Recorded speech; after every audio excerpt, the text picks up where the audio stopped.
Okay, Shalom Israel. Hope everybody is doing well today. Shout out Kyle Cobb and his congregation in Guatemala.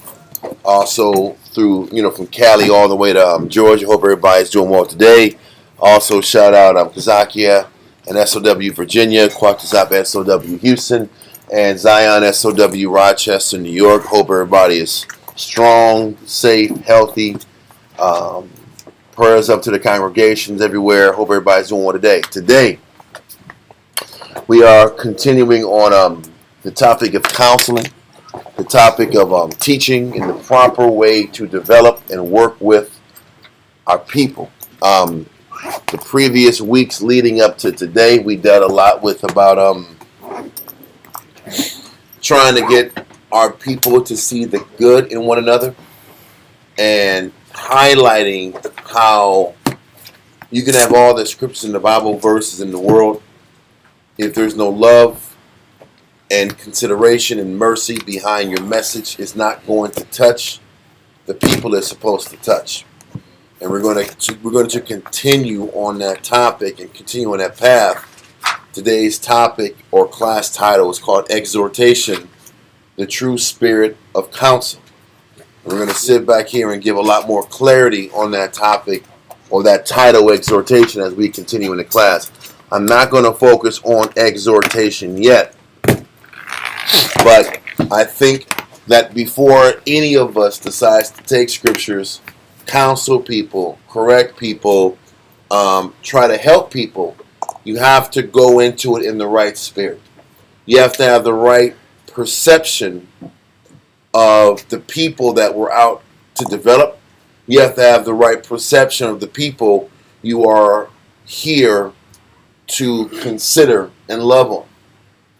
Because a lot of us have the scriptures, we have the word, and the focus is cutting and correcting and cutting and correcting. But if we don't go into working with our people with the right spirit, purposes will not be fulfilled the way you think it's going to happen. So let's just I don't want to do more talking. Let's go to the verses. Let's go to 1 Corinthians chapter 4. What we're doing is verse a poor rate of efficiency.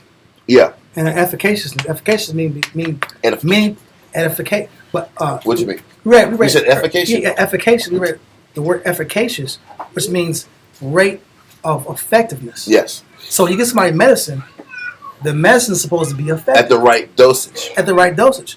But if I'm giving people the medicine the wrong way, then it's having an adverse effect on the person that I'm trying to heal. Yes. If I'm a healer, then I have to give the medicine in a healing manner. Well, even before that, I want to make sure before we even go into how the message is dispersed. Mm-hmm. Before we go into that, because that is where the exhortation kicks in, I want to go first explaining the mindset that we have to have going into engaging with the sick, engaging with our people. And if we don't understand or have the proper mindset when we begin to engage with our people, everything else is going to be null and void. Because a lot of us, when we teach and counsel, we have an expectation of how they're going to receive the message. We have an expectation of, we have this where we're teaching it, now people are supposed to respond a certain way. So before we go into the exhortation part, I want to focus on the mindset that we're supposed to have going into the counsel. So, 1 Corinthians chapter 4 and verse 9. 1 Corinthians 4 and 9. For I think that the Most High has set forth us the apostles last, as it were appointed to death. For we are made a spectacle unto the world. So, read on. And to angels and to men. So he said, first things first, the people that were chosen to teach this word, the first thing we have to understand is we were chosen to be last. What does that mean? With all this knowledge, with all this wisdom, we were supposed to be the last individuals that get anything out the deal. You can also interpret the last part was the people who really have the knowledge are going to get this information towards the end of time. But I want to focus more on how the teachers and the apostles were going to be last in what we get out the deal. last in what comes to us. And we're going to explain this and build on this. But as far as, I think a lot of us come into the knowledge with the mindset that we're supposed to be getting these significant blessings and these big, great things.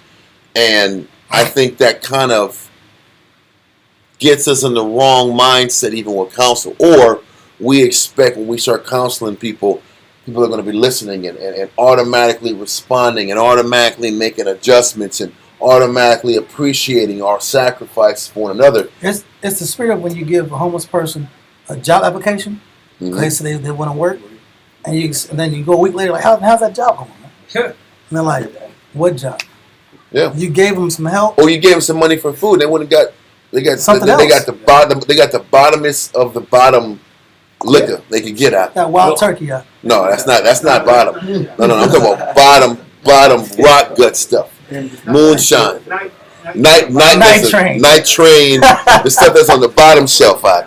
That bottom shelf stuff that's like bumpy face something. That's when you got gin and it's, why is this glass bottom bumpy? Yeah. Why is so many bumps on it? What's going on here? You see bumpy face alcohol containers. No, it's the alcohol ratio is off the charts out, and you're gonna be hammered. You're gonna be out of this world hammered. And they put the bumps in there so you don't, like you so throw, you don't drop the bottles for grip. The bottle, if for some reason the bumpy face alcohol is like the glass is thicker than most glass. It's abnormally thick. You know they make it shatterproof. Yeah. Shatterproof. That's crazy. Yeah. Yes. For bar fights? Yes. You just hit somebody in the head and then don't break. But you have to we're making fun of the alcohol scenario, but all we're explaining is when you go into dealing with people and counseling people, hell, even the idea of counseling your woman, you have this idea, I have the wisdom. She is the servant. Thank you for the scripture. And she will say, thank you for the knowledge that you've given me. And she will bestowed on me. You've healed now my I will soul. serve you even more now. What else do you need? Master. Because I know that thou have teacheth me the greatest of the knowledge to enhance my life. Yeah. And like, yes, I do. And yes, I did. That was my intention. There is this immaturity where we think when we teach, that's the response we get back. But the scriptures are telling you, listen, the prophets are last. The apostles, the teachers, you're going to be respected last. You're going to be last in what you get out the deal. And if you understand that coming in, maybe we're less offended. Maybe we get less angry when we're not received like we think we're going to be received. Now, the second part of verse 9 says, for we are made a spectacle unto the world. When you sit back here and look at the Blue Letter Bible, we're not going there, but when it says we are a spectacle is a public show. It's almost like sometimes, you notice, like we're entertainment to people at times. It's almost like we're Bible entertainers. Or people sit back here. Why do I say that? Because people come to us when they feel down, when they feel low, and what do? We give them strength, we give them hope, we give them encouragement, and it's almost like people come to counsel to get their spirits lifted up so they can go ahead and continue to live the life that they want to live. And it happens that way many times before people actually figure it out and take the counsel serious and take the words and apply it in their life. So until a person decides to figure it out, then pretty much counsel is entertainment. Pretty much counsel is used to just pick up your spirits and say thank you so I can go about doing my thing again. And that's a big if they say thank you. So we are a spectacle or a show before men and before the angels and before the world. Because I know when I first came into it, I would sit back here and go hard and teach and go hard and thinking that what I'm going to say, people are going to immediately respond, immediately change, and immediately be a different person the next day. And then you sit back here and look at people, and it takes them years to figure it out. Am I right or wrong? Yeah. It takes people years to make incremental changes. But that reality really does two things. You start to figure out the people that you're dealing with, and then it exposes your ill intent behind the good that you do. Because what we don't want to realize is, in the midst of the good intention that we have in being in the truth, the good intention that we have in developing people, the good intention that we have in teaching people, there are forms of control that's still in us. There's still ego inside of us. A lot of us sit back here and teach and counsel, and we get off to the respect that we get from teaching. A lot of people to get up on the podium because they want to look like the man. They study and they get all the scriptures to sit back here and get a response from somebody, and a person's response from them makes them continue to do it. You know why that's the case? Because when a person doesn't appreciate what you say, you go back and counsel them. Part of you doesn't want to do it. You don't really know who you are as a counselor until somebody rejects your counsel. You don't really know what your intentions are in doing this work for Christ until people start disrespecting you and start not appreciating you. Then are you really hell-bent focused on teaching again and developing in counsel? So a person's rebellion dictates what you do for God. Really shows you, the teacher, where you're at as a counselor and what your intentions are as you counsel. So if you understand going into this whole situation that the apostles are last, and everything you're learning, you're still, don't forget, you're last. Whatever you might want to get out the deal, you're not getting it out the deal. So stop making it about you and learn to serve properly. Just going to explain. So once again, we are made spectacles or to show to the world and to angels and to men. So this next verse is going to explain how we are shown or made to be spectacles or shows in front of men. Ezekiel chapter 33, verse 31 to 33. Ezekiel 33, verse 31 through 33. Ezekiel chapter 33 and verse 31 reads, "And they come unto thee as the people come, and they sit before thee as my people." So he says, Israel, when you teach them, they're sitting here as your people. They're sitting here as if they're willing to listen and make changes. Read on.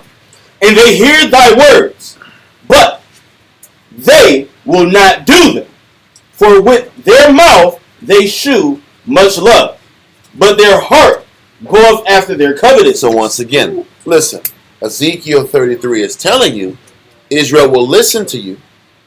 Israel will hear your words. Israel said, man, Khan, that was a great class, brother. Or that was a great class. I really appreciate the advice information. made a lot of sense. Or the advice made a lot of sense. And there's a lot of lip service that comes from after class. Yeah.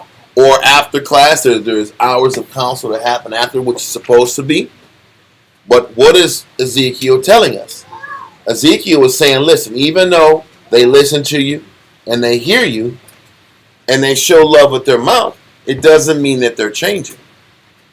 So then the $1 million question is this. If Ezekiel and Isaiah and Jeremiah and all the prophets tell you that they're not going to listen to what you say, but they're going to sit back here and listen to you, then what position does that put the prophet in? What position does that put the teacher in?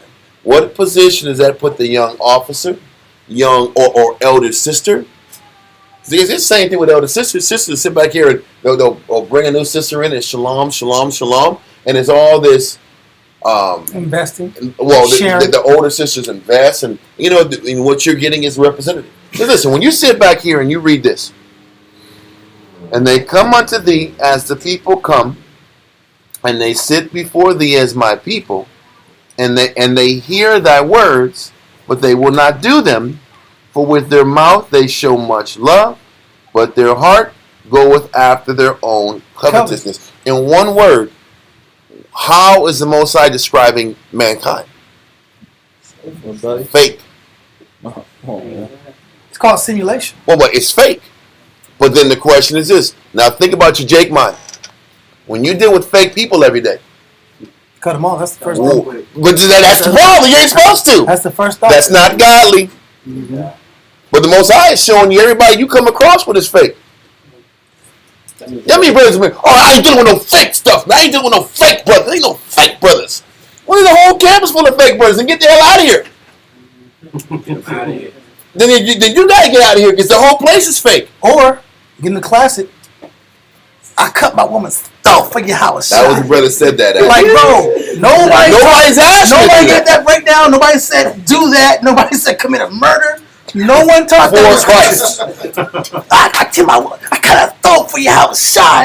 Listen, nobody said that. That was a true story. 1996, the fall of '96.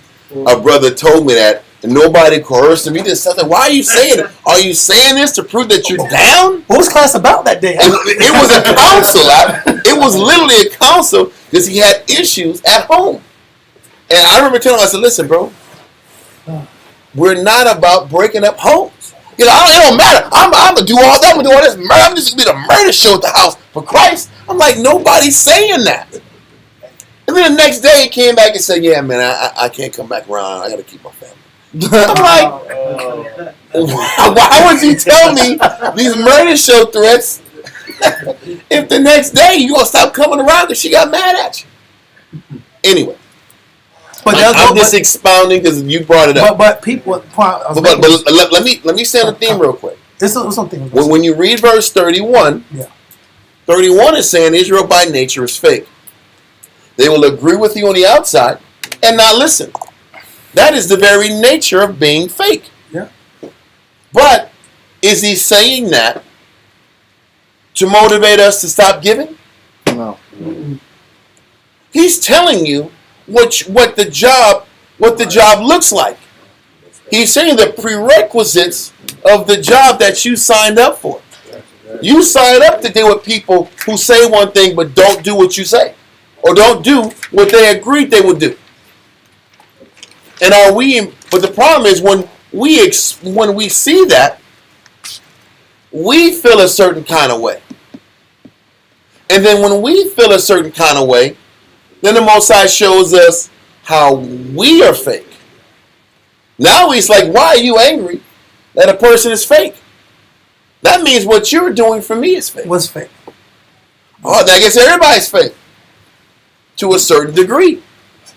So what is the Most High showing you? Why are we going here? Because before we go into what's the proper spirit you're supposed to operate in counsel, you got to understand what type of job and what type of responsibility you're facing and that you're in. You're going to be in with wives, brothers, people that say, Khan, I'm going to do that. But their fingers are crossed in the back of their mind. Hey, that's a good idea. They're doing this, but in the back of their mind. Great suggestion. I will try this tonight. And they're not going to do it. And then what happens is we get angry that they don't do it. Then we're caught up in you're not obeying. You're not locking in. But that's what they said they weren't going to do. Listen, all the prophets been doing this way before us. He's saying they're not going to do it. So if you understand that going in, then you're not going to get so emotionally tied up and caught up into people not listening. You accept it. And you still do your job. Now, years ago, I was young. You said we're professional grass waters. Well, we'll go to that later. Okay. I'm only cutting you because there is a verse that explains that. No problem. So let's continue. So on top of the fact that the verses are saying, not me, the Bible is saying that Israel is fake. They will agree with you. It's still not changed.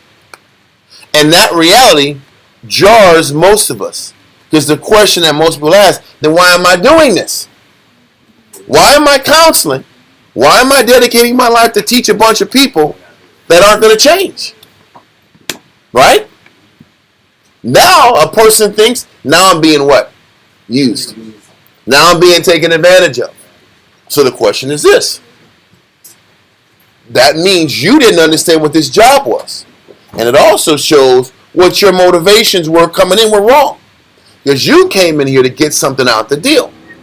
Whether it was a physical blessing or validation. Or it was validation. And the problem is we come in here a lot of times for validation. Yep. To be praised, to be respected, to be honored, to get a particular type of exchange that benefits me too. For our services. Yeah, there's supposed to be this idea that I get something back out of this. This is why 1 Corinthians 4:9 said the apostles are what? They're last. So that means your validation is what? Nil. Nothing. Zip. Zilch. I'm not asking for much. You ain't getting none of it. Spirit. Yeah. That's the reality. This is what the Most High is prepping our mind in. Go into this with the mindset to give. Because you're not getting back what you think you want to get. Let's read verse 32. Come, verse 32. And lo, thou art unto them. Stop. So what he's saying is the teacher and the counselor, the way other people look at the teacher and counselor is what?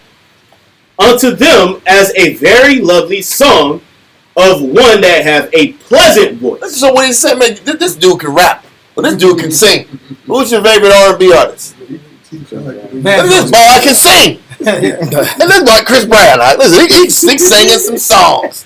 This guy keeps making hits. They keep making hits in class. It doesn't stop. I love it. I love the classes. Then you get the cons and the con out of wands and the super respect. I'm like, okay. Listen, if a person wants to show respect, they'll do what? Change. They'll change and fix themselves. I don't need to hear all the greatest of this and just you're such a power. I don't hear that, man. Because that's cap. Because if the message was that powerful, you'd be changing.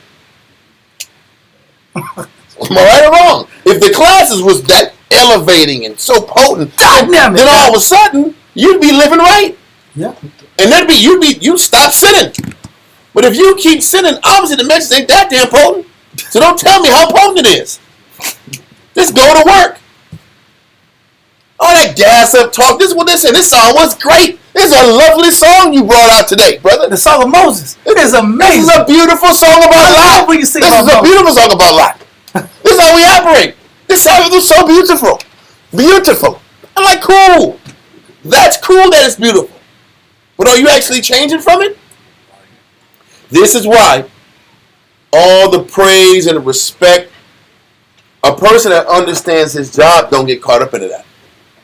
They don't get caught up. Well, that's why I said a person who understands his job doesn't get caught up in the accolades and this respect. I don't want to hear it, man. If you respect the message, then change from the message. Then I'll be happy. If I see a person actually fight and overcome their vice, then I'll be like, man, hell yeah. Now I feel proud that maybe my work might actually have did it and people's lives and made it better for them. Made impact. Maybe I made impact if you actually change. But if you're not changing, then you know what? Let me stick back to my job and focus on just teaching. But he's telling you how people look at the message. Beautifully put together message, brother. I got a lot out of class. I'm like, cool. But in my mind, my job as a teacher is to do my best to clearly paint a picture for the student in hopes that this clearly painted picture can actually help their lives so they can make changes. It's like having a 4-hour talk with your child about doing their homework. You're like, I talked to you for 4 hours about this homework. Yeah. And then the next day, zero. What happened on the homework? Or the homework is under the little caveat. Why is the whole semester's homework in the caveat? We talked about this for 4 hours last week. So listen. I have talked to many brothers, Zach, and why is it all of a sudden it's like the end of the semester and all the homework's in the cubby? They got to do all this homework, guy. Yep. Yes. I can't go sleep. What's going on? I got to do it. I won't fail if I don't do this homework. Yeah. What the hell is going on?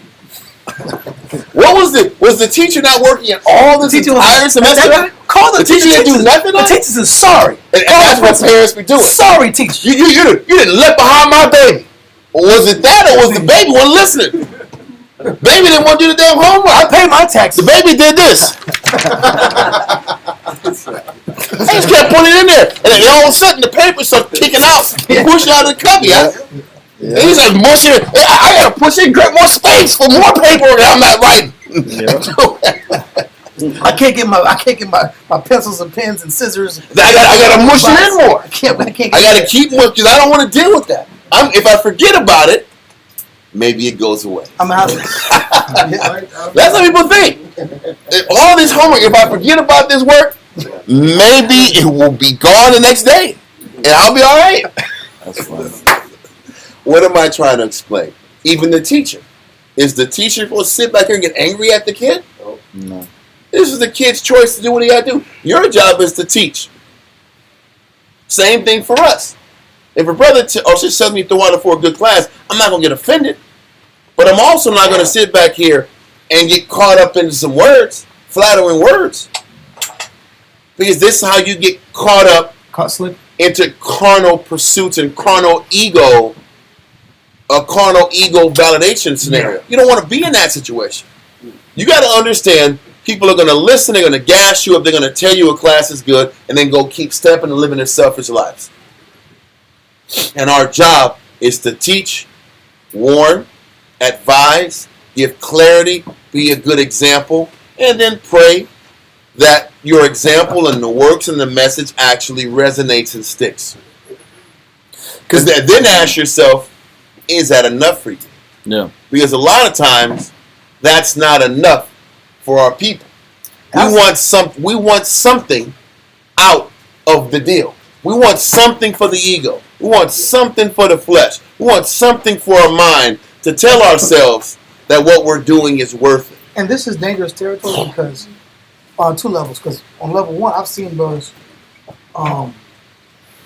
smashing information down people's throats, like dropping information about the obelisk and the ancient times of Egypt and going into the Roman Empire in depth and going into all these different definitions that were come from different languages and pulling out books that nobody's ever seen before. So, but the question is this: what good is something about the obelisk and the obelisk and the flobelisk if nobody else knows what the hell it is? Yeah. That's what I'm saying. The Spirit is forcing this information down people's throats because I want someone to get what I get.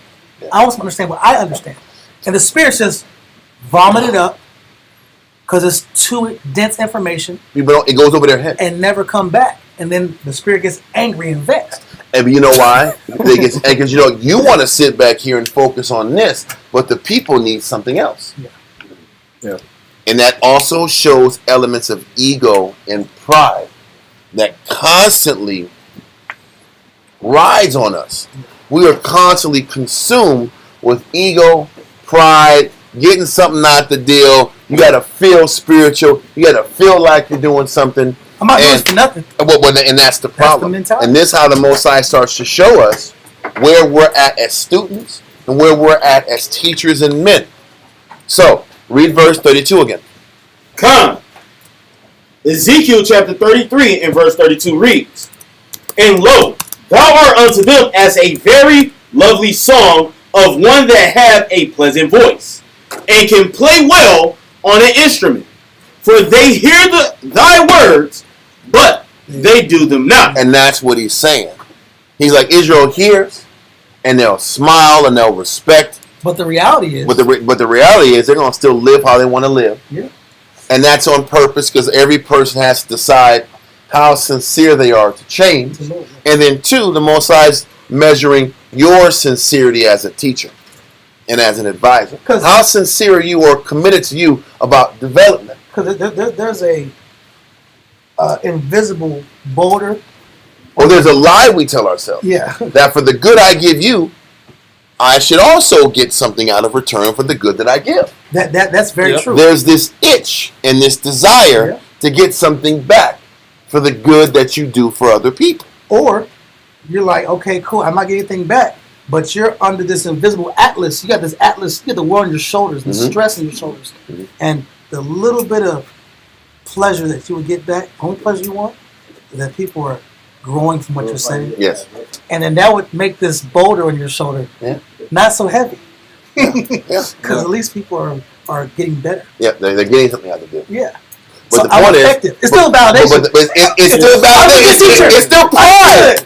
It's still pride. It's still pride, and the Most High attacks that pride. Yeah. Because the truth is, the Most High is trying to refine every day our motivations behind the things we do every day. Yeah.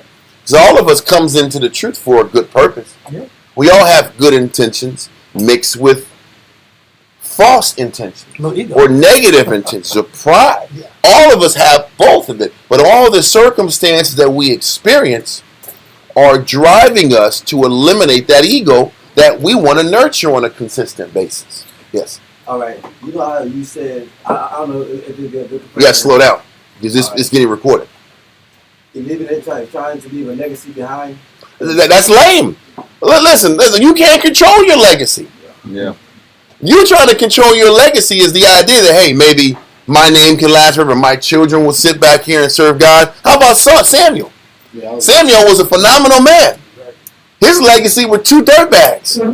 What did he do about it? They were dirtbags. I quit my job. They were bribed. They were bribing. They were stealing. They were robbing. That's his legacy. Those are his children. It can't be about that. Yeah. He was a great man, though. He was a great man. One of the great. And because of how bad his sons were, they wanted kings. His sons were so bad. His sons were so bad. All the elders said, "Listen, we got to stop this shit, man. We have to change this system. This system ain't gonna work. If we're gonna have guys like them be leaders or be judges, we might as well have a king." That's what they're saying. We might as well have a king. They were like, if we're gonna have guys like these guys be judges for us. His sons were like Bane and Penguin. They're just bad dudes out.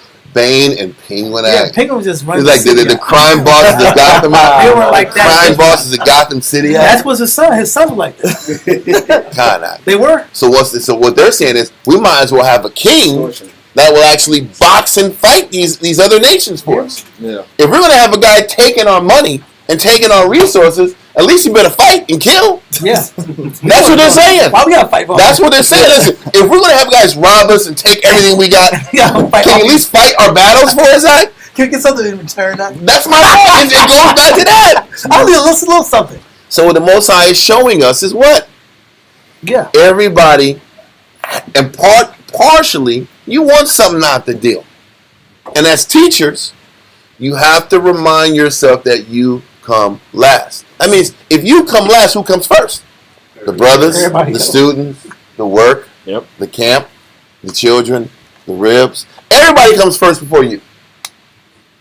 And if you can understand that, you can deal with counsel in a way better spirit. If you enter counsel knowing that, hey, Israel's going to sit back here and tell me they love it and still not listen, if you know that going in, then you won't be as emotionally reactive when people don't listen and respond. Right or wrong. You won't have the ego pangs. Exactly. When you realize the ego cannot be a part of this at all. What you going to say? No, I was going to say that it makes sense why the scripture said that Elijah had like passions as we did. Mm-hmm. Because the reason why he was depressed, if you remember in 1 Kings 19, he said that I'm not like my fathers, or I'm not greater than my fathers. Because his whole goal was to change the perspective and the faith of the nation.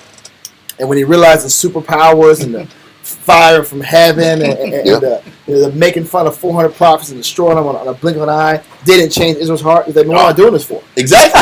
He lost it. He lost it. What am I doing this? I'm the only righteous person here. Yeah. Trying to come to you. I'm very jealous for you, Lord. Yeah, I'm jealous for you, Lord. Yeah. And then after the Most High tried to get him to realize there's 7,000 people out here that have not bowed their knees on the bell. He kind of didn't believe it, but he did believe it. He did believe it. His response showed he didn't believe it. Then the Most High said, listen, man, don't worry about it. Take the man out. Listen, you got to take a knee, man. I'm last. Alicia going to sit back here and take your spot. I'm last to die and breathe. And then he said, man, take a breather. Yep. You're going to go to Alicia, and he gonna take it off from here. Yep. You've gone as far as you can go. Yep. What way far as he can go? His patience went as far as you can go. His outlook went as far as you can go. Yeah. You can't teach. You can't develop if your patience and your outlook is wrong, or if it's tainted. So everybody we're coming across, if you understand going in, Israel is going to say one thing and do another, then we won't be so let down Because this is what happens with men, with husbands when they become husbands with their wives. Yeah. They expect to say a couple whoop-de-whoop verses and these ribs lock in. Because I'm the man. This is what the Bible says. I'm going to go to Proverbs 31. Yeah. You got to believe Proverbs 31. Men ain't even locking like that. Yeah, well, that's the problem. This is what we tell brothers in counsel. Listen, you don't even lock in like this to your elders. You don't follow like that. But these people got to lock in like this. Look at the hypocrisy. I'm the man. There you go. I'm not trying to divulge too much information, but brothers back in the day, there was a young camp emerging years ago. And brothers would sit back here every Sabbath. This is before the heads came.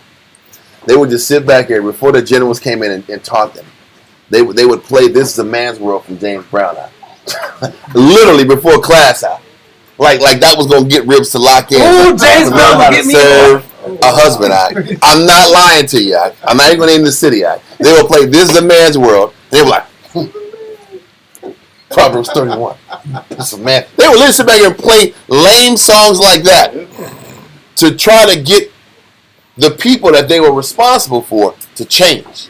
Now, the only thing you can kind of understand, they didn't have leaders and elders yet. It's brand new. So this is what their thinking was. But this is how brothers think.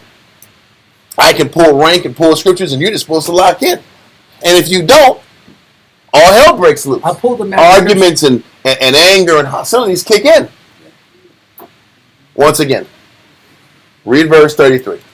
Come, verse 33. And when this cometh to pass, lo, it will come. When this comes to pass, and you start working and developing people, and they stop listening or they don't listen, he says, and it will come. Read on. Then shall they know that a prophet hath been among them. So what the Most High is saying is, listen, you having to teach and continually teach, and they choosing themselves over the message, is literally the proof to them that a prophet was among them. So what does that mean? That means it is absolutely imperative that you stick it through and deal with people and deal with their problems. Yeah. And if you cut and run from their problems, bring them in. If you cut and run from Israel's lack of respect and lack of willingness to respond, then you're getting in the way of the Most High trying to show proof that a prophet was here. I can't have that right there. No. Coco Bellarmine. Another day. Okay. So let that verse go. And let's go to Luke chapter 7, verse 31 to 35. Luke 7. So you're saying that it's wrong for me to expect something, even though I'm doing good services for other people. I'm giving my best. I'm giving the best of what I have to offer, and the best of my time. And he's saying that energy. the rejection that you're going to get and the resistance that you're going to get, you have to experience this, because that's the only way the student realizes that there was a prophet there to teach them. Now the question is, there's got to always be a person that guides. It's almost like if you know what a science project. The teacher is always the control group. Yeah. The teacher is that person who's always directing the right thing. Huh? So Israel is going to be that variable group. They're going to always run here and run there and do this and do that. But we have got to be that control group that they always go to sit back here and get realigned. Well, and that dynamic is the Most High's presence there for his people. Well, Scripture says, remove not the landmark, the ancient landmark. Mm-hmm. The landmark's always there. So you know how off you are based on how far you are from that landmark. Or that counselor and that teacher. So the teacher has to be that constant, stable force. Yeah, you're right. And that's how people know there's a prophet amongst you. Because when you get counsel and you refuse to do it, and you do your own thing, what ends up happening? Then the Most High starts stinging you. And then when the Most High starts stinging you for doing your own thing, then you're like, damn, I gotta get back to the Most High. Let me counsel this brother and listen more to what he was saying, so I don't get hit the way I got hit before. So once again, the dynamic between teacher and student, you have to be that constant, stable force that constantly teaches and reteaches and teaches again and teaches it for the 5th, 10th, 11th, 1,000th time to help redirect Israel to get back stable. And that dynamic is necessary to develop people. So he's letting you know this is the mindset you got to go into if you expect results and if you expect the student to realize the Most High is actually working on them. Does that make sense? Yes, sir. Yeah, like the control group is not affected by the results of the experiment. Con. And for example, when you say, when we have a million husband classes, right? The husband's supposed to be that steady, consistent force in the house. Mhm. That way, eventually, those spirits will, I guess, not lock in, What but people don't become more realize steady. is that the key thing to changing anybody is culture. Con. To help change anything, anybody's culture. Culture. It's the culture that is consistent. Not the teacher. That is the control. Listen, it's the culture from The teacher. the teacher. It's really what does the teaching. It's really what does the development. So we're going to go, but the culture is based upon not being emotional and irrational and extreme with how we do things. But let's continue. Let's go to Luke chapter 7, verse 31 through 35. Luke chapter 7, verse 31. So the Most High expects those that are committed to giving to be this kind of personality, this kind of character. Before we even deal with how to use the words the right way, how to communicate, how to teach, how to counsel. If you don't understand this going in, listen, why do men get mad? Why do young counselors get mad? Why do old counselors get mad? Because this brother isn't listening. This sister isn't listening. I done told him 11 times to sit back here and not do this, and they keep doing it. Then all of a sudden the emotion kicks in. Then we're angry. Then we're pissed off. Then we react the wrong way. But he's telling you they're not going to listen. He's telling you that. This is another example. Luke 7, 31. Luke chapter 7, verse 31. And the Lord said, Whereunto then shall I liken the men of this generation? What is a good way to explain the Israelite, whether it's in AD, whatever the hell crisis time was, or 2025 AD? How do men operate? How do people operate when they get the knowledge? Read on. And to what are they like? How are they like? How are the people that we're supposed to fish and develop? How are they? What's their mindset? Read on. They are like unto children sitting in the marketplace. Wow, they're like children in the market. Listen. What is that? Children. Well, it's going to explain. It's going to explain. They are like children sitting in the marketplace. Read on. And calling one to another, and saying, We have piped unto you, and ye have not danced. So this isn't the way he's playing is the teacher pipes and plays all these flutes. He's playing music and flutes. Well, listen, why does the musician play music? To get you to dance. You ever like those bars that have these cover bands out? Yeah. And these guys are trying to sit back here and jam out and make music based on what you might want to hear. Yeah. Then there might be a rock cover band, and if you don't like rock, you like this. Yep. Then they'll sit back here. Let's change it up. Then they'll start playing. They'll try to play some uniform music that everybody might like out to get everybody. The musician keeps changing the music and the sound to get everybody to be happy. Yeah. But this the point. He says Because he's explaining. Yeah. This is what teaching is. All the musical notes that you're playing, ain't nobody responding. You're not getting people to change from the different tunes you're playing.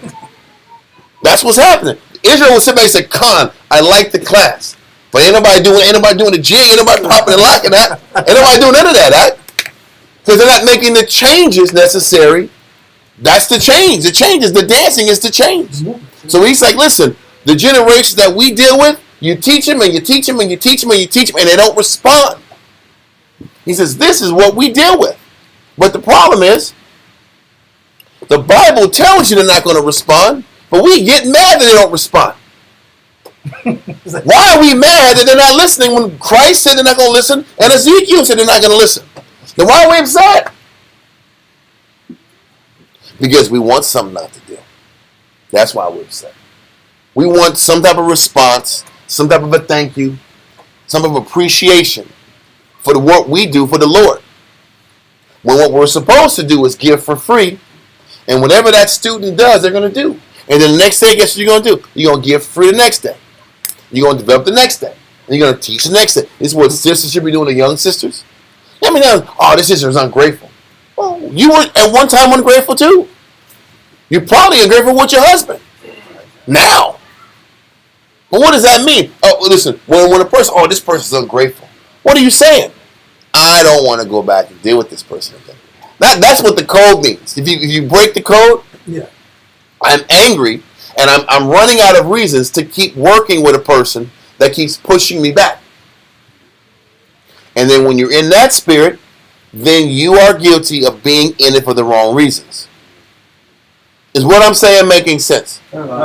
Yes, I'm not. You're not doing it for the Most High. You're doing it for you. Con, in whatever way, But you don't say that.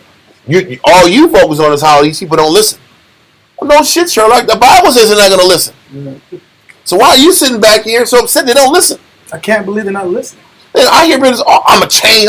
I'm fitting that change. I'm with that change. And I'm like, nah, bro. Well, I'll see you next week, and we'll see how this change going. We'll see if everybody's Sam Cooke now all of a sudden. We'll see if everybody's Sam Cooke changing. I did it again. Then when they come back and they said, oh, I fell backwards. Okay, cool. I wasn't expecting anything else. Now, if you did it, great. If you didn't do it, my job is to sit back here and be a human tape recorder. But I got to remix it. I got to say it in a different way and sing this song in a different tune in hopes that you might listen. That's the job. You need to take your growth serious. And next week it's gonna be like screwed up. Why don't you want to grow? Why don't you wanna teach your rib? It's your family. Pop my truck. It's your family. Stop being selfish, man. Hold them up. Like, come on, man. That's whatever you gotta keep doing it. And you on the West Coast? You only got one family. You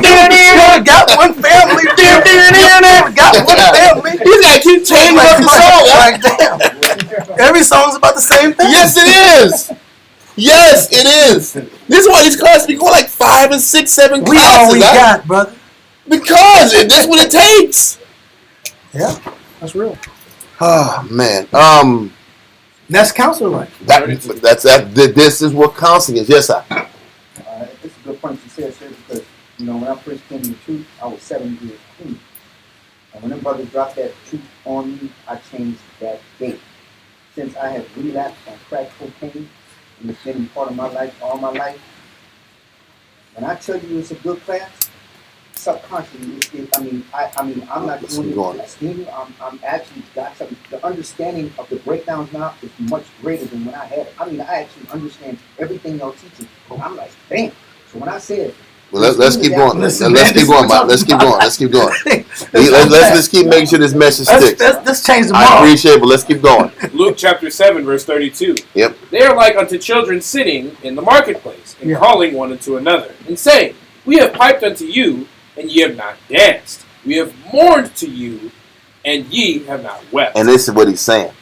He's saying if you come into teaching and counseling and developing Israel with this mindset that you're going to teach, you're going to develop, and you're not going to get that response you're looking for, and more times than not, they're going to be more angry with you than happy.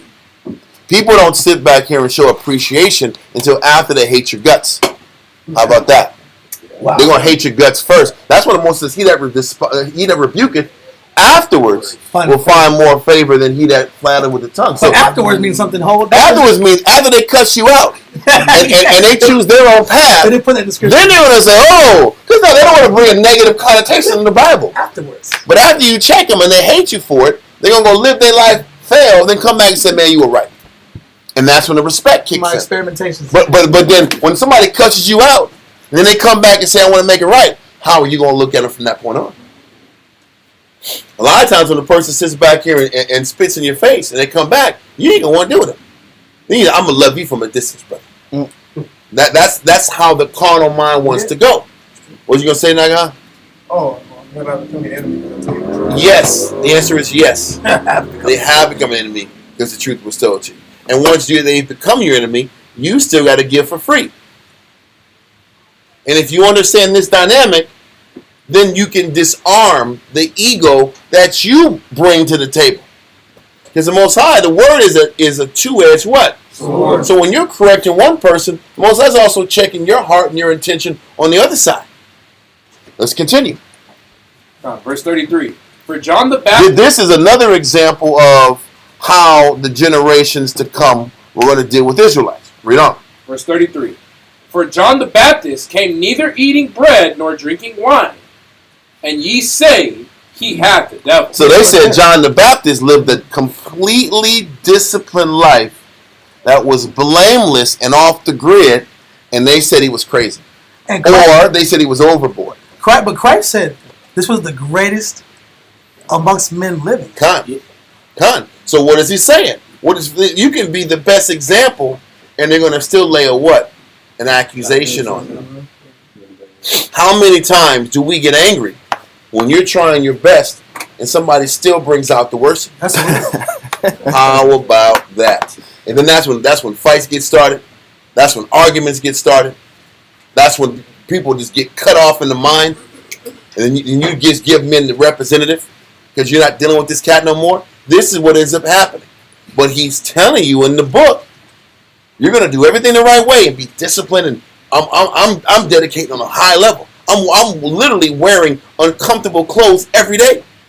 That's what goat skin is. Sackcloth every day. That is uncomfortable. Camel skin is uncomfortable. He's about that life. Right? And you're eating locusts and wild honey.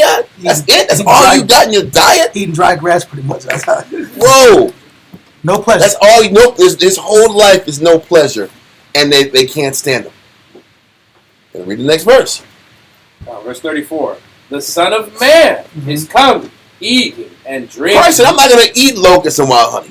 I'm going to have a real meal. And I'm going to sit back here and have some wine. And I'm not tripping. I mean, like the best diet of all time. You're like, listen, the best diet, and most disciplined guys hate it.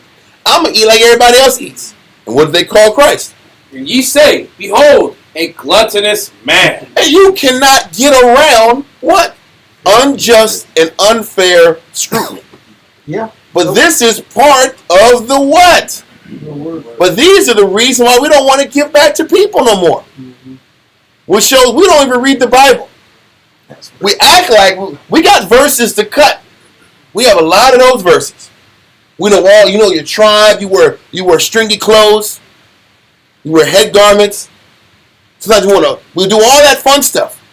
But when it comes to understanding your job and understanding what it takes to actually do this effectively, then all of a sudden, I'm flabbergasted when I'm doing my job to be a good example and counselor, brother. And what they do is bring up an accusation. Now the question is this: why do people bring up accusations about you, even though you're doing the best you can? That and the nature of the job is when you are showing people their flaw and showing people their weakness for a living, their natural defense mechanism is to sit back here and not look at themselves, but look outward to you. That is part of the job. This is why it's so important to eliminate as many weak factors in your character, because in doing so, they're still going to blame you, but there's less things to complain about.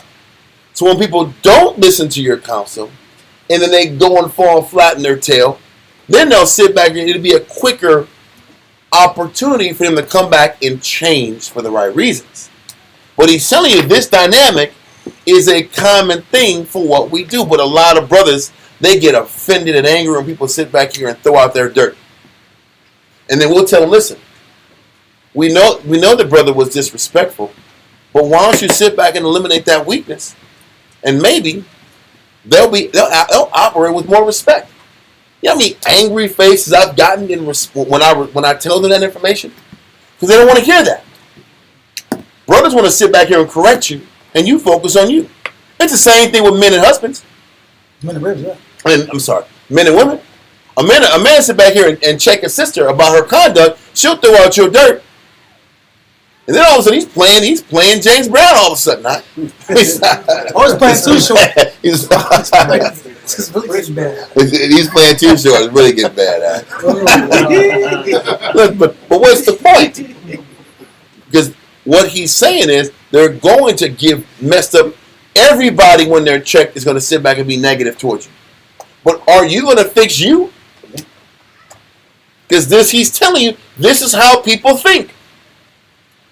You're telling people what I'm saying and how I'm doing is how you're supposed to pattern your actions. And in doing that, you really are bringing out the pride in other people. And then the carnal person is going to say, but what about what you do? I saw you do this. Now the correct answer is, let me fix this. So now what's his excuse the next day when I check him? Because correction's coming the next day. What's your excuse the next day? The more things you fix out of you, now what's their excuse? Then the Most High can teach them and the message can stick. Once again, the Bible is telling you what to look for and how to prepare yourself if you want to do this job. But we gloss over this and we just go into checking and thinking we're going to get something out of the deal because I counseled you or I was brotherly or I was sisterly. There's this thought because I was nice to you. We had lunch. Yeah. Now you're supposed to listen to my advice. We had lunch. That's what I don't see why we had lunch and it was on me. Yeah. Lunch was on me. How do you not listen to my counsel? 35. Yes. And you sat back here and I paid for the Tazo teas. The exclusive drinks. We had Tazo teas. Yeah, we had Tazo teas. That's my point. We had Tazo teas. I didn't sit back here and let you drink Sprite. I bought the fancy drink. Why are you disrespecting my sisterhood or my brotherhood? This is how we think. We give and think because we were kind to somebody, then somebody's supposed to be lock in and just be my friend forever. That's not how it is. It's not even the real world. That's cartoon world. What's that? They use the giving as the trust. Yes. To control a person. Yes. Now you're supposed to lock into me because I was kind to you. That happened a lot in the past. I gave you Tazo. Exactly. Or healthy snacks. Yeah. I gave you healthy snacks, so you should be a brother to me back. This is how we think. But it's not real. It's not real, and we're delusioned because we don't understand what this job looks like and what it entails. Okay. Read on. But you know what people get tired of feeling? How come I'm always the bad person when I'm trying to do good? What he's telling you, this is why. Because it's the nature of man. He said, whereunto then shall I liken the men of this generation? This is the men or mankind of this generation. This is how they don't appreciate wisdom because it was wisdom. Now, if it was in Abraham's time, it might be a little different. You don't have to worry about this. We're not in Abraham's time. Huh? We are literally, when you read Esdras, it's the time where the caliber of men have diminished on the highest level. So mankind has been breaking down character-wise for many years at this point. So this is the job of the teacher nowadays. You better be pure of heart and pure of intention if you're going to last doing this work. And to say it another way is you have to have more emotional intelligence than what you have now. I got to be able to process people better. We don't process the students, the subject, the wife. Well, but I'm going to say this. The verse is going to tell you why we can't clearly process the people around us. We can't process and understand the people around us because we're too much about what? Us. Too many of us are caught up into how people respond to us. How can you read a person and understand a person if I am overreacting how disrespectful and out of pocket the person talked to me? If I'm caught up emotionally on how disrespectful a person was, can you really see clearly as to what's inside of a man or a woman? Nope. And that's the problem. You can't read things because you're too emotionally tied in to how people make you feel when they talk to you, but you're supposed to be the medicine man. Yeah. You're supposed to be, you want to be the medicine man. I don't get medicine because he talked to me rude. Oh, okay, then cool. And I'm saying native talk because I am native, so I can talk that I want to native Native talk. American. Yeah, right. Get out of here. My grandmother had My grandmama. us. No, I'm legit. So when I say I give no medicine to you, Yeah. because you disrespectful, I can say it. But this is how Israel be thinking. He ain't ready to learn. He isn't. Until he learns or she learns how to talk to me, I ain't giving him nothing. This is how we be acting. That's a real thing. And wonder why the Spirit's not with you in counsel. Yes, I. Oh, yeah. We give medicine with a lot of side effects. It's dirty medicine. That's the one. There is such thing as dirty medicine. You can give a person the scriptures, but when there's anger and pride behind it, then the person ain't going to receive the medicine. Because you sit back here, you took the Tylenol and you threw it in the dirt. Yeah. And you rub it in the dirt out. You threw it in some poop. And then you gave it to him. It's still medicine. It was herbs. But it don't taste good. It don't taste good no more. It's organic. Medicine don't taste good anyway. Yeah. Now you rub it in some poop. You don't take that Tylenol with poop in it? You need what you need, brother. And this is the medicine. This is the Bible. Take it. We don't. But that's how dirty counsel is. Dirty counsel. Dirty counsel is a real thing. When you're counseling with sarcasm, Yeah. when you're condescending when you counsel, when you're angry and emotional when you counsel, it's still medicine, but it's dirty medicine. Yeah. No, I was just gonna say we focus on the response. Because we're emotional. That's what I said. We're focused. The teacher who's supposed to be focused on development can't get past how another person talks to him. You can't like go beyond that because you're too Because you're emotional. And you're a poor counselor if you're emotional. So let's continue. Verse 34 again. Luke chapter 7, verse 34. The Son of Man is come, eating and drinking, and ye say, Behold a gluttonous man, and a wine bibber, a friend of the publicans and sinners. Mm-hmm. But so once again, they looked at him even when he was living like a regular guy. Then they sat back here and they still found something to disrespect him. Oh, you sit back here and hang out with the publicans and sinners. They always had some negative accusation about all the good he did. But that's not just Christ. Didn't Christ say they're going to hate you before they hate me? Yeah. They hated you because they hated me first. This is the job. They're going to sit back here and say, oh, you're cocky. You're arrogant. You don't care. They're going to give you all different type of statements to determine who you are. And we have to learn to be thick-skinned enough to absorb that and still do our job. But let's continue.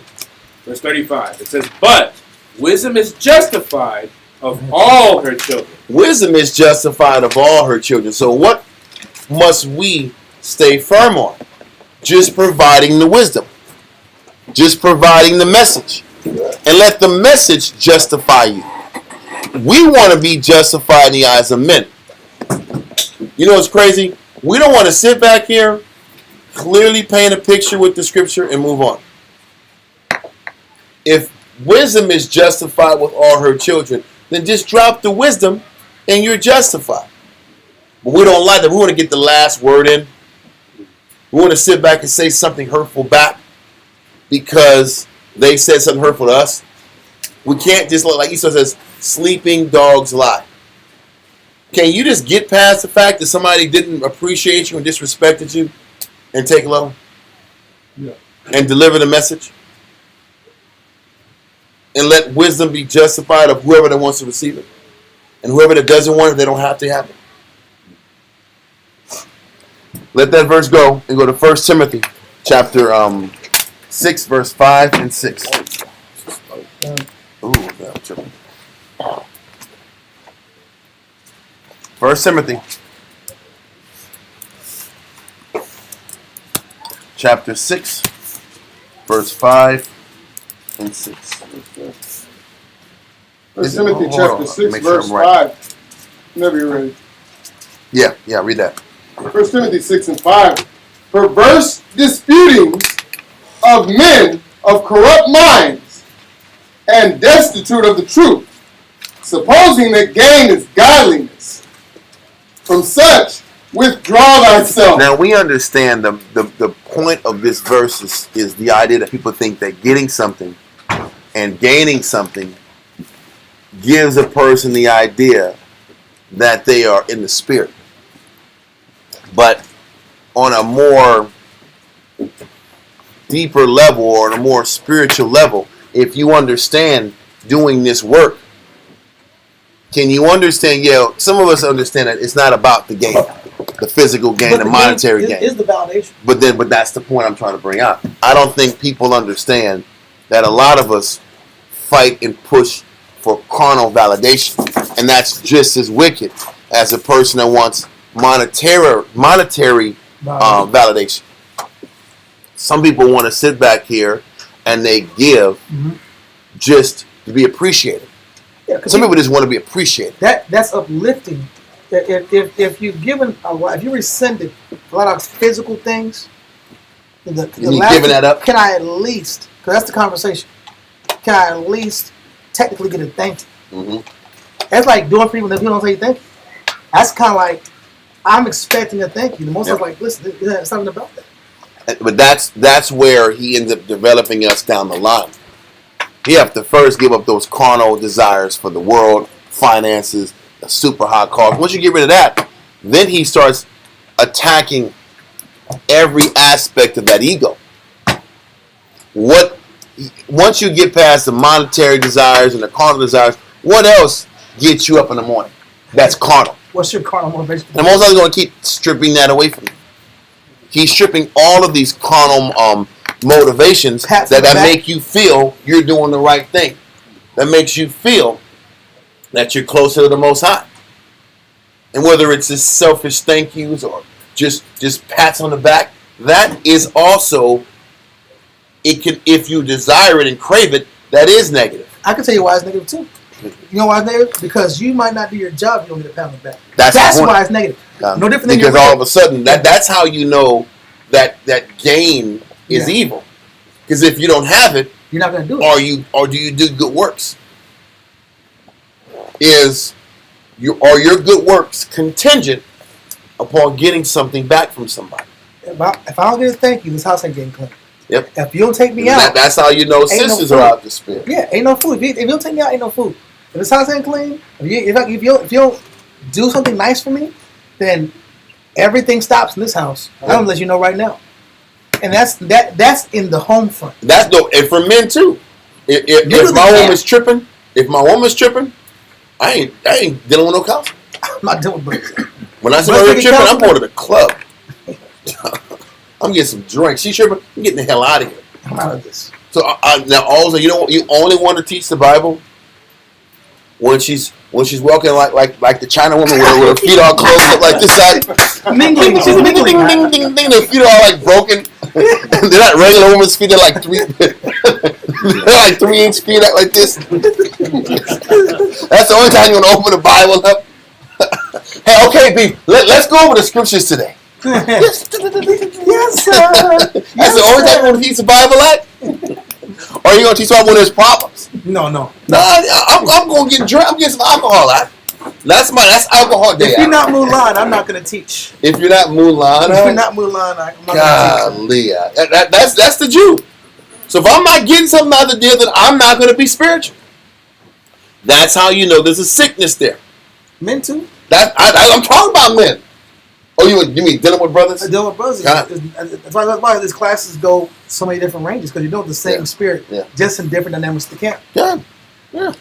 If a brother will get what he wants, I'm not investing. Then I'm not giving you the spirit. How about I'm not investing in men? I have position. Yep. This happens for years. I have the position, but you see a bunch of men that don't have that man's imprint. Yep. Everything you learned, none of the men have your imprint. The imprint's not. They don't have. Because you ain't putting nothing into it. You don't have your spiritual imprint. And then you'll say, I don't know why Most High's not blessing me. I don't know why the Most High getting more rank. Why get more rank if you're not putting into the body? Yeah, you want more, I guess, accolade, elevated status, but none of the guys that are supposed to be the examples of your tutelage are vibrant. No spirit around you. It's like a bunch of dead plants. I got this plant the house out. I know you don't put no water. I didn't water it though. I just see That plant is thirsty as hell. It's like need more. it's getting worse. Listen, bro. I'm sorry. I should have took out the pot. Because it grew too big for the pot. Like, it didn't have enough space. I don't know anything about this plant. Water helps too. I know. I didn't want to, but I mean, those big roots are thirsty as hell. They're thirsty. There's no water in those roots. and you keep seeing the leaves week by week. You see the leaves dry up and dry up. I just keep passing by. I'm like, I lose the pigment. You're like, man, you know what? I don't know why this plant's so sick. You gotta fight for it. You gotta fight to live. You're on your own. Bro. How is he gonna fight to live? How is he gonna crawl to a water source? You're on your own, bro. That's how men are. That's how men I get what you're operate. saying. That's a great example. The spirit of negligence Yeah. operates the same way when the spirits around you are wilted. You can tell they're wilted because their spirits, not their physicality, but their body language sometimes too. But their spirits are wilted and they're unproductive and they're weak. And also, what happens is you know why those men don't have your imprint, because you don't get nothing out of the interaction. If you got something out of that interaction, you'd be there. But men don't invest in a certain man because you don't get nothing out of it. It's one-sided relationship. And men that have to deal with one-sided relationships, they're never there. It's a bad transaction. But that's the point. And that's how you know, if you sit back here and avoid dealing with one-sided transactions, that you're still in it for something. That's why brothers want to sit back and click up to like-minded people. That's not how you grow. And that's not how you help your people. You're supposed to commit yourself to people who need that attention, who need it from you more than they can give back to you. There's a verse that talks about that in the Gospels where it says, "Listen, it ain't really given," and I'm paraphrasing, unless you're giving to them, and they can't give back to you. Yeah, that's how you know you're giving. When you're giving to somebody and they're receiving it, but they don't have the power or the resources to give back what you're giving them. Now you know you're giving. You're not giving when you're giving and you can get something back out of return. Oh, this brother knows karate. I'm going to counsel this brother. He can sit back here and give me some moves and some training. Yeah, and give it to you. Well, that's the point. That give and take is carnal. Yeah. Wrong. I give you, you give me. Then, come on, that's not the spirit of Christ. I scratch your People in the world do that. But the carnal adultery on the plate. Well, that's the excuse. That's just like saying, okay, people out there going to use drugs, so I'm going to sell it. Is that spiritual? Nope. There you go. That's what I'm saying. So let's continue. Read verse 6. Verse 6. But godliness with contentment is great gain. So he's saying doing good works and just being content that you did the good works is the gain that you're supposed to be focusing on. If we understand this going into counsel, we'd be better husbands. We'd be better brothers. Sisters will be better sisters if you're giving without, it says, giving with contentment. Meaning, wherever my situation is, I'm content with it. And I'm going to give without having an expectation of getting something back. If we understand being in that spirit, then the Most High can work with you on a greater level. But the problem is, we choose who we want to counsel to. We choose who we want to get close to and work with based off getting something back. And this is why the Most High never honors that. So what he's telling you is you're supposed to give with contentment to people that you know are going to take and leave. Because this is the nature of the people. The people are going to listen to your music, listen to you pipe, and not change. They're going to sit back here. They're going to love hearing your words, getting the information, getting high off the information, and not changing. And this is the nature of the people. And can you deal with that? Can you accept that transaction? It's a zero-sum transaction. Yeah, zero-sum game. You're not getting nothing out of it. Now let that go and go to Matthew 6:27. Sometimes, you know what hits hard? It hits when you charge them up.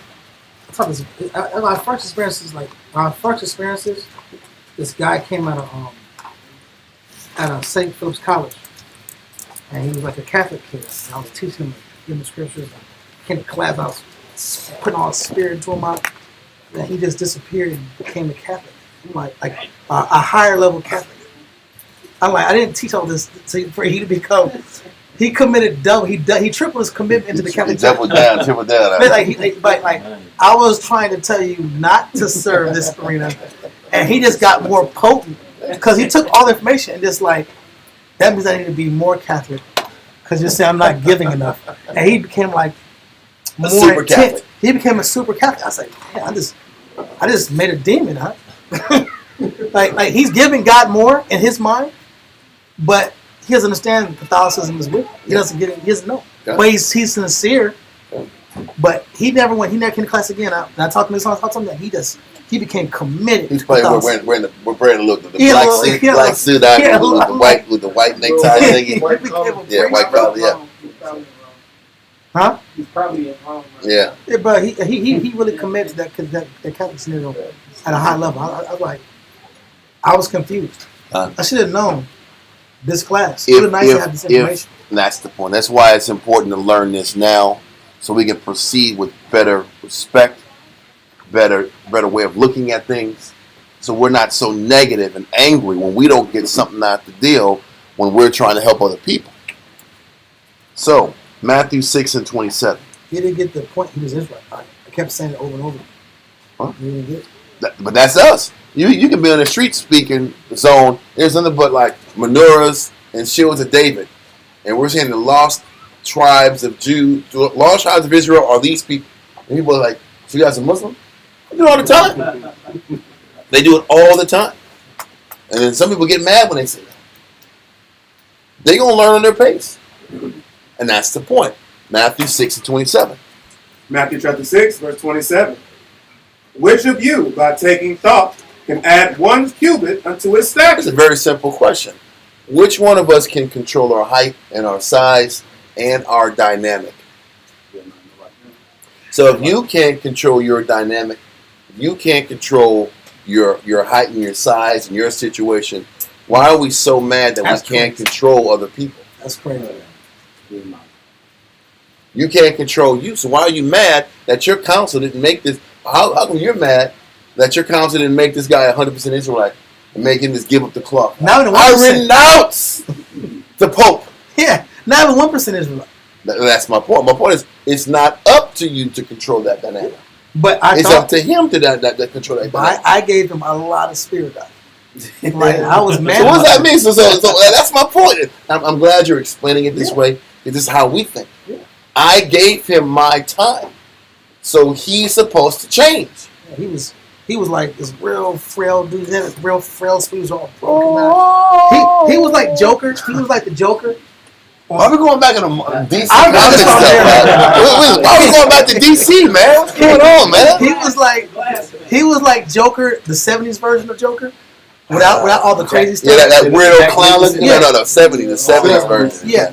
Is that Spanish guy, Rodrigo or something like that? With this, good actor. Right? He was like real frail spirited like this, and he just needed some masculinity and some power. Sometimes I'm gonna give him some power. You're an Israelite, man. From the tribe of Issachar, right? This is what you're about. This is your nation. This is your tribe. And Christ died for you, right? You got all hyped. You gotta keep these commandments. And I'm thinking that I'm just gonna. You were just trying to force him out. Yeah, he's like emaciated. Like, hey, he started getting a little stronger. He starts biting like a little. I am. Those are the sinews coming in your heart. God is for me. God is for me. I am. It's a car. Yes! Victory! Go! That's what I was trying to do, bro. And you saw a spirit after class start getting a little stronger. That's how come to mom like this. And I was like, what's going on with you, brother? Oh yeah, man, I'm going to Catholic school. I'm like, oh my God. Seminary? Yeah. He go to seminary. I don't know what that is, but he committed to Catholicism at a higher level. Like he committed. Got it. And I'm like, bro, you wasted like hours of my life. And that's why people get mad. But you were supposed to give for free. Yeah. And whatever this person did with the information, they did. Because people, Because like Ezekiel said, like Christ said, people are going to hear the message and still do them. And if we understood that going in, we wouldn't get so shocked when people do them after you teach them.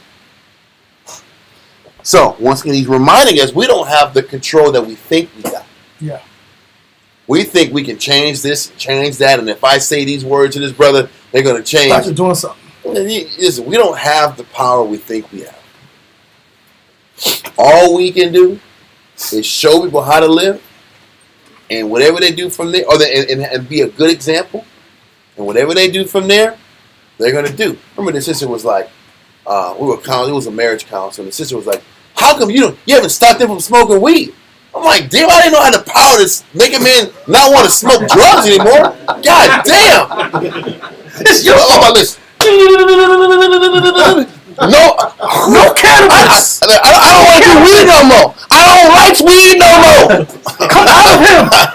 I don't want to smoke no more. Like, it's all it's supposed to do. I don't want to smoke no more. I'm like, damn, that's all it takes to say these words. Oh, man. You don't want to go negative no more. Demon came out the and the sister was mad. Like, we didn't sit back and do enough to have him kick the habit. I can't make you kick the habit. That's the tough We teach Monday through Friday at 10 in the morning and 1 in the afternoon. But there's a little guilt. If you play with the demon, that you got the illusion that you're this guy. But I'm gonna say, if your ego's in the way, if you got the illusion that you know what helped me, I go teach every damn day. Yeah. But I put it on the line every damn day. So I ain't sitting back here crying in the bathroom. Maybe I should have canceled class last week. No, I'm not doing that. That's why you do your job every day. I should have been canceling so much class. I messed up. That's what Israel does. All that guilt kicks in. You keep canceling class to do what you want to do. Yeah. Then it hit you. Damn. Yeah. Or you didn't counsel when you should have counseled. I let this family down. Because you was lazy. Because you were slothful. Now, if you show up every day, I'm going to sleep just fine. If you don't want to listen, cool. Because I do my job. You get the point? Y'all get the point? But she was mad. I'm not the weed police. It's the dude that's smoking at the zone. And at the house when nobody's around. What can we do? 24-hour surveillance. Gotcha. It's 3 o'clock in the morning. You smoking that dank. Counsel. Listen, we can't do that. You're going to do what you're going to do on your time. All we can do is inspire you and get you to be motivated to want to fight yourself. Anyway, this is a real thing with people. And once again, this verse is just to explain to us that we don't have the control we act like we do. Just because you got scriptures isn't going to make, barely can make effect in your life. How much harder it is to get another human being to change their life and commit to the Lord. Let that go and go to Ecclesiasticus in the Apocrypha. No, not Ecclesiasticus. It's Ezekiel. Ezekiel 3. Ezekiel 3, verse 18 and 19. Yeah. Ezekiel 3, verse 18 and 19. We're not going to get to this class today. And that's okay. Ezekiel 3, verse 18 and 19. Ezekiel chapter 3 and verse 18. When I say unto the wicked, thou shalt surely die, and thou givest him not warning, nor speakest to warn the wicked from his wicked way, to save his life, the same wicked man shall die in his iniquity. What's that saying? All it's saying is, your job, the greatest depth of your work is to warn. Now the question is, how consistent are you at warning? How committed are you at warning? How persistent are you, diligent at this job are you at warning? That's all you can do. So why is there this extra emotion and anger behind the warnings? Why am I angry you're not changing? I told you. Because I don't want to waste my time if you're not going to change. And that reveals the negative in us. Because our job is to warn. And warn as many times as we possibly can. 70 times 7, pretty much. That's the point. Yeah. But we don't like the fact that we are constantly inconvenienced and have to constantly warn multiple times. Yeah. That aggravates us. It's like a vexed shepherd. And that means you're not a shepherd at all. If you're a vexed shepherd, that means you're literally not a shepherd. All these sheep are running around. I'm tired of these goddamn sheep running around and not staying in place. But that was the job. There's wolves out there. Sheep are gonna stay. What the hell's Exactly. wrong with you? Finna die. Exactly. And you're trying to save the sheep's life, and you start. But your job is to accept these animals need to be led. And the next day you're gonna get up. But you're mad that they're walking off and walking into danger. But the next day you're gonna get up, and the sheep. I don't care how much you yell. The sheep are gonna be getting caught up being pits.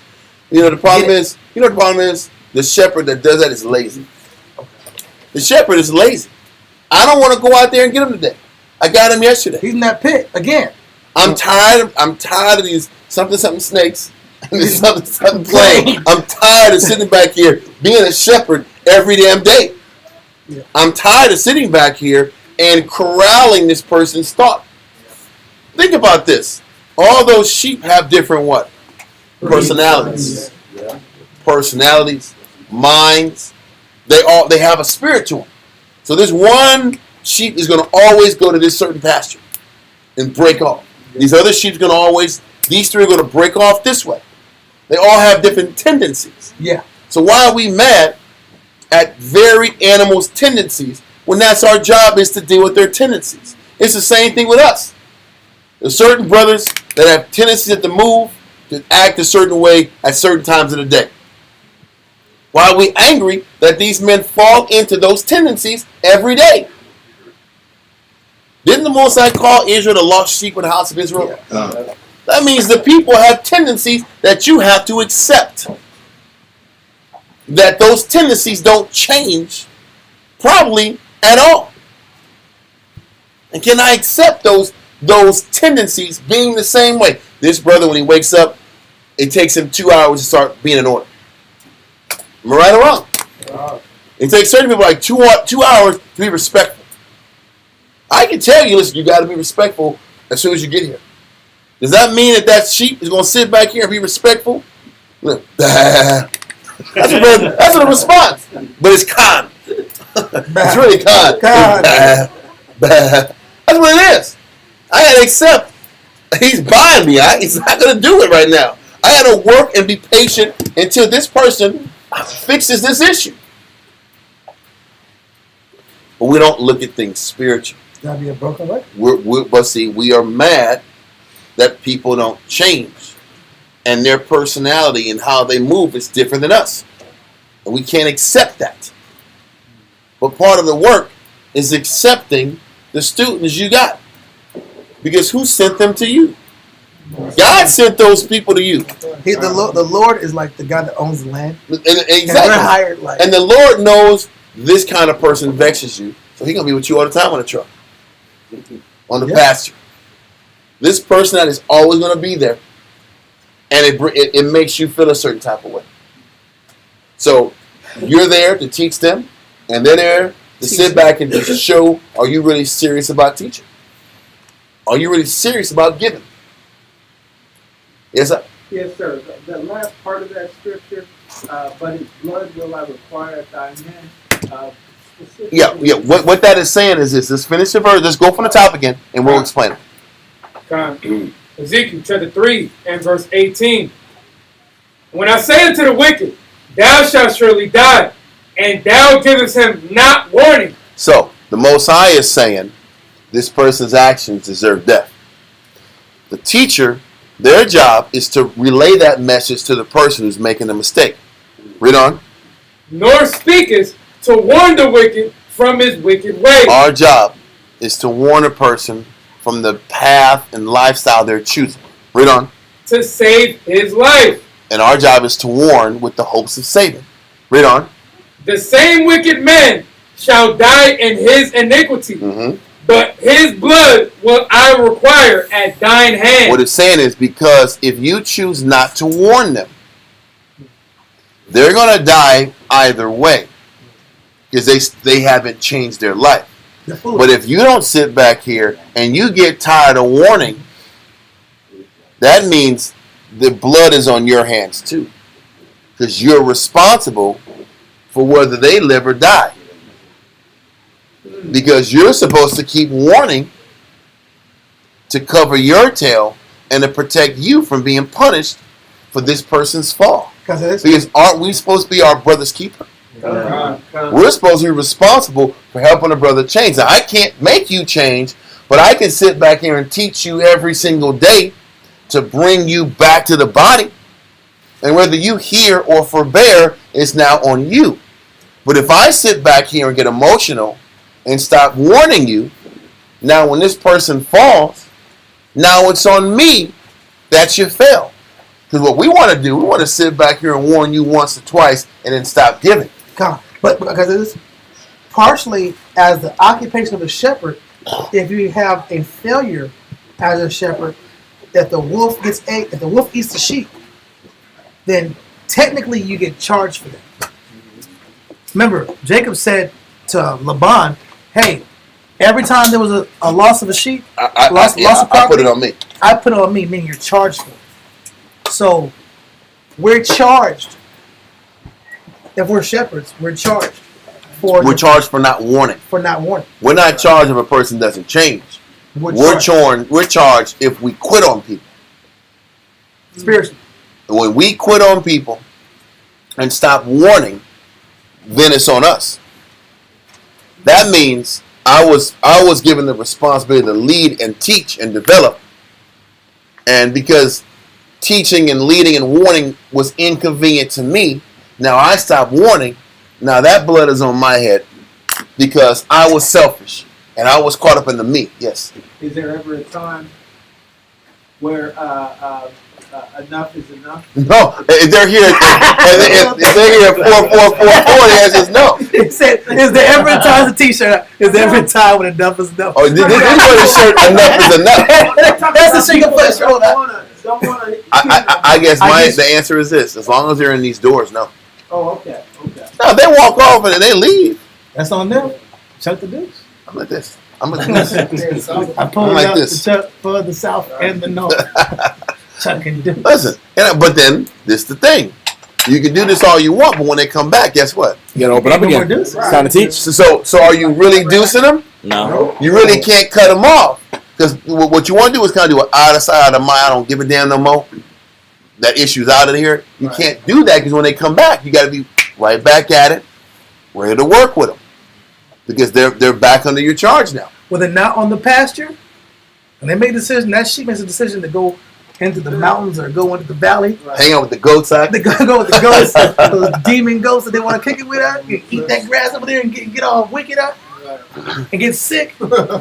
Listen, bro, he made a conscious, because this is voluntary. It says willingly, not by constraint. The problem is when we have the illusion of control and we think we control people, things, situations, and people's rate of change.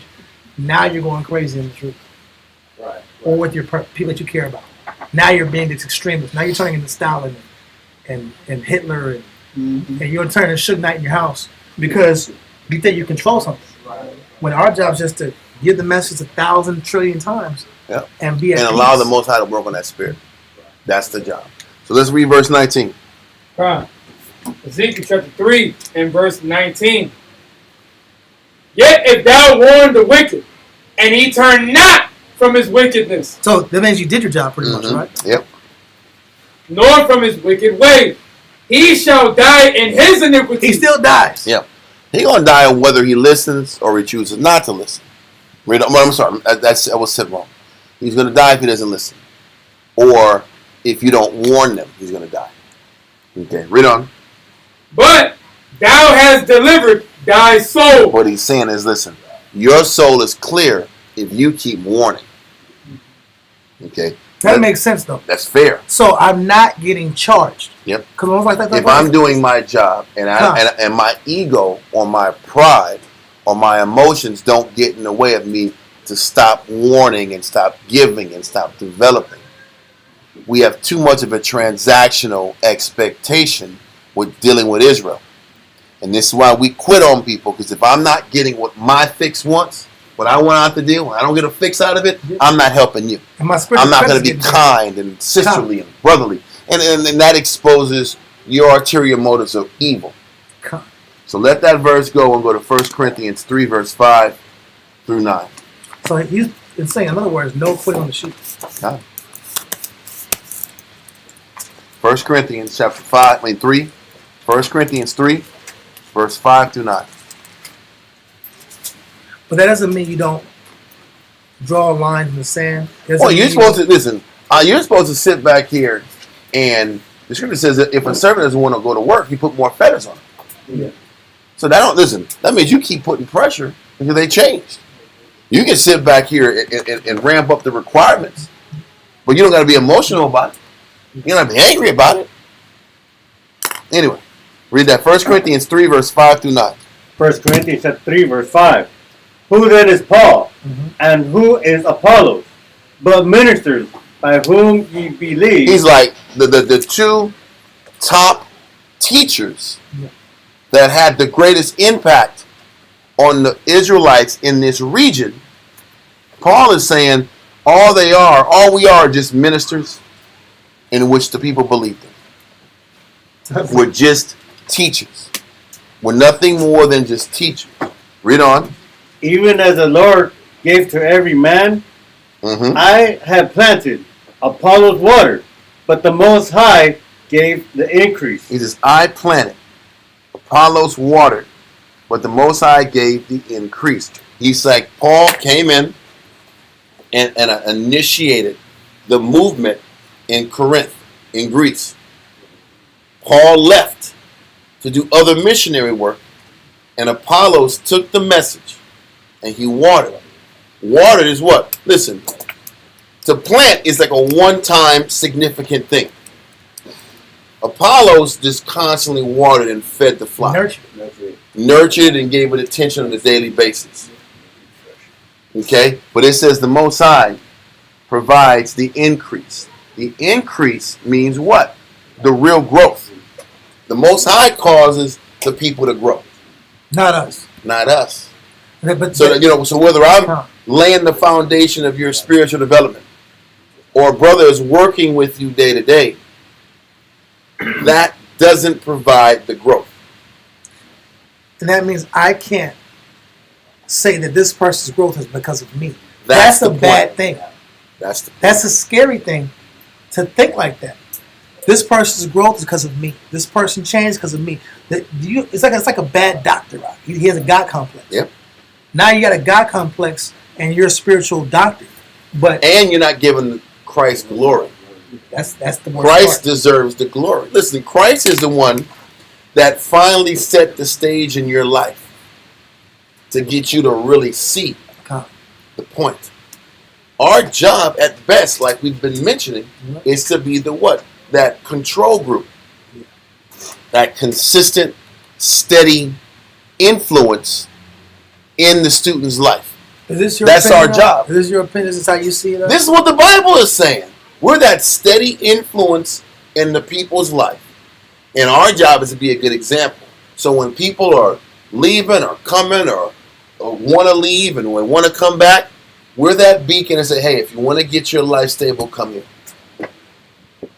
So whether the message finally sticks or not, it's based on the Most High building your spirit up. It's based on the conditions in your life that He's in. Remember the Most High said He is the vine dresser? Yes. Yeah. The Most High is the one clipping this out of your life. Took this woman away from you. Made you lose your job here. Crash that car. And all these scenarios brought you back to the Lord. So He's the one in control, cutting this off from you. Making this burden heavy.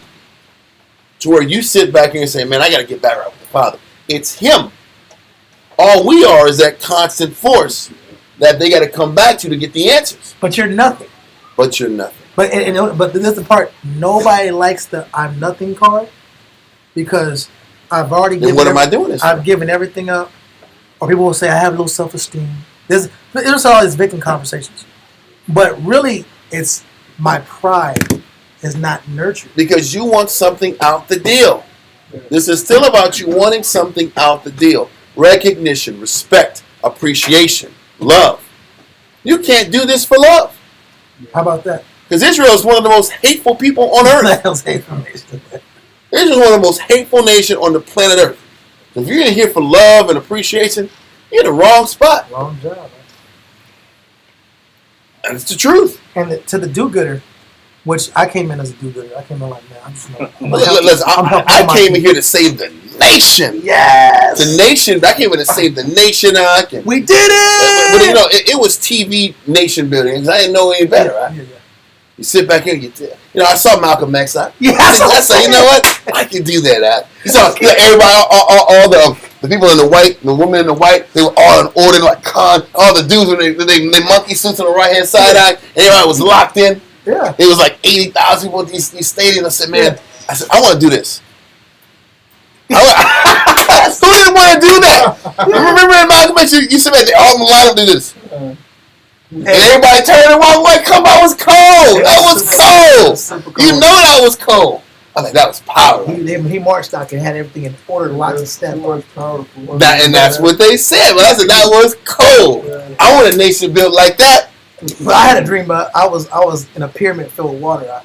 And I came out. Yeah, it was crazy. It was a pyramid. And there was water. You're gonna drown. No, it was pipes. It was water flowing through the pyramid. There's no pipes in pyramids. That was a dream. And I came out on this terrace, and I looked at an ocean full of people dressed in red. They were all like jet brown, like Jordan brown. And I was like teaching them. Like I said, I felt like that's an ego right there. Hell I felt yeah. really good about what I was doing. So I feel it. Yeah, I felt good. I said I felt good. I was in white, and everybody was in red. Oh, you were the holy man. I was like, he was the holiest of the holy. Oh. I was giving spirit, and the people were just like learning so much, and their skin was like radiating. I felt great. I felt great. I said, God. I would do this with my life.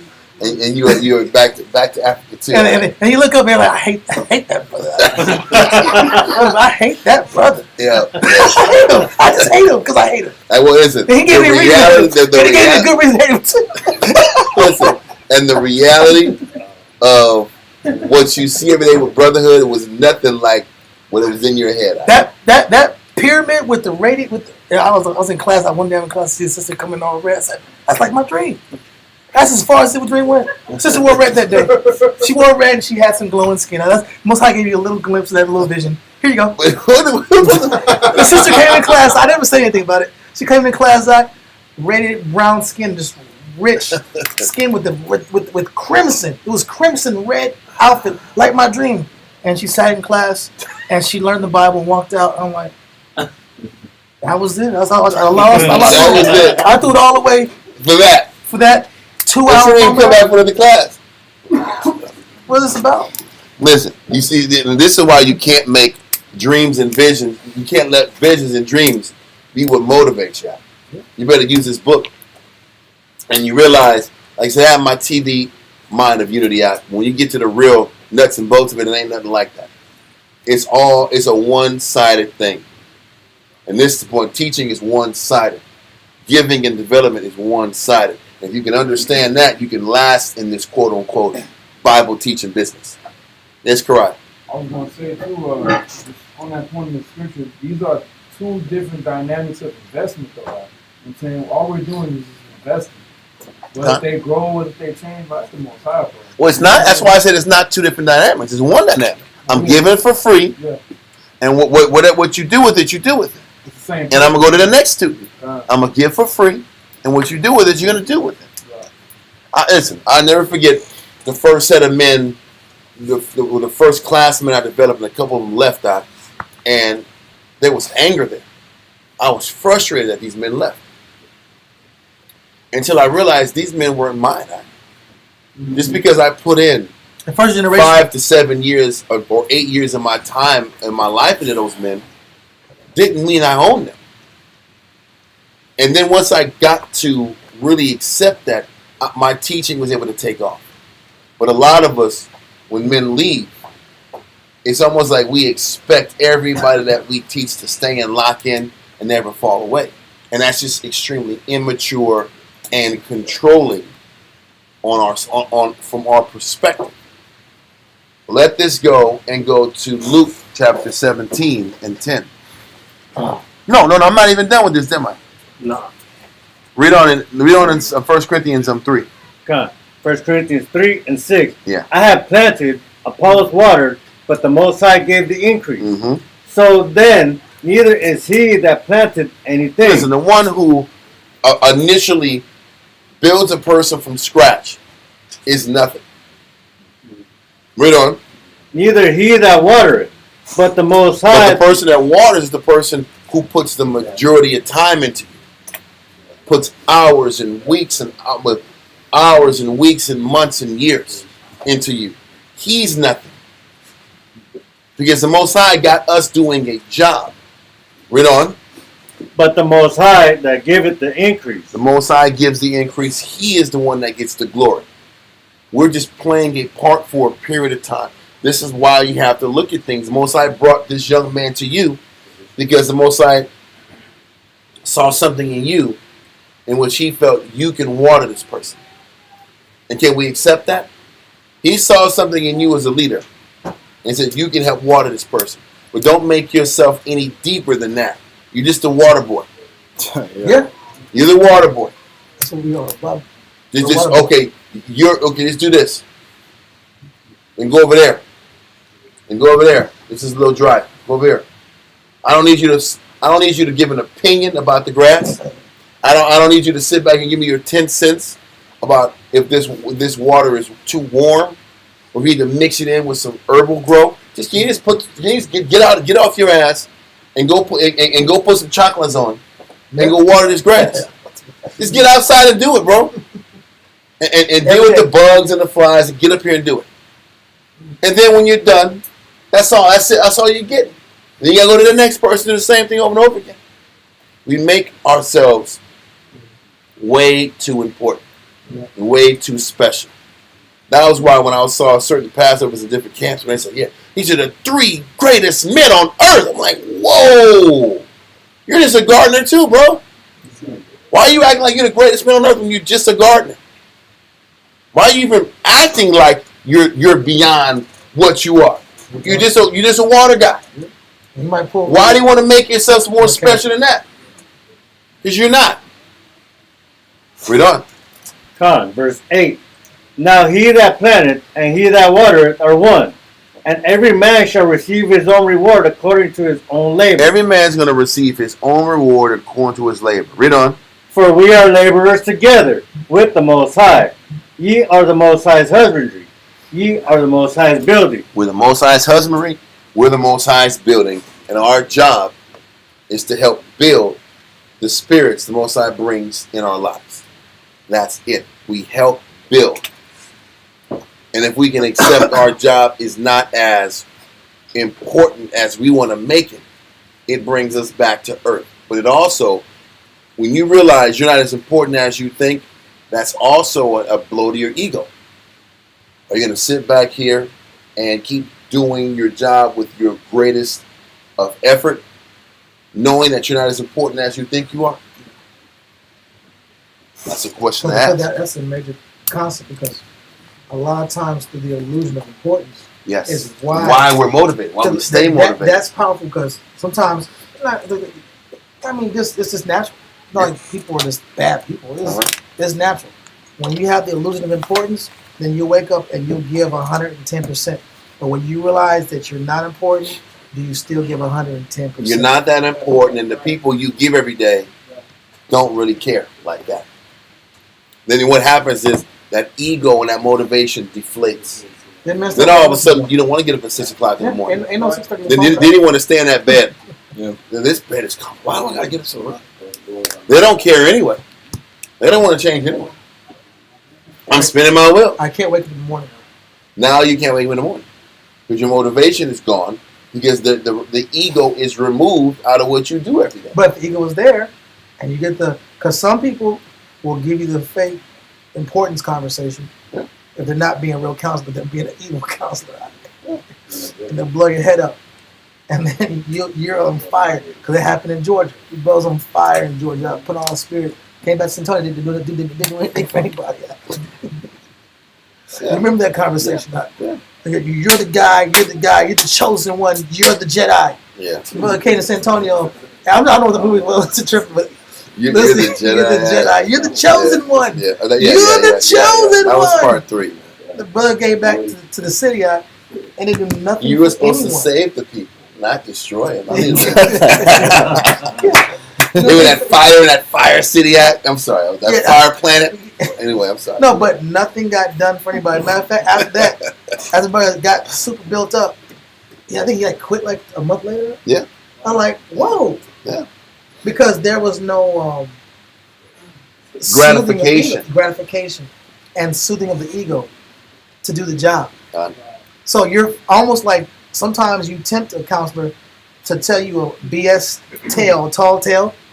I ain't doing it. We're not doing it here, but I'm saying, but if a person was desperate for numbers or manipulative, then you start getting these magical tales out. And this is why Esau sits back here. You are a manager. you are a janitorial engineer. Janitorial engineer.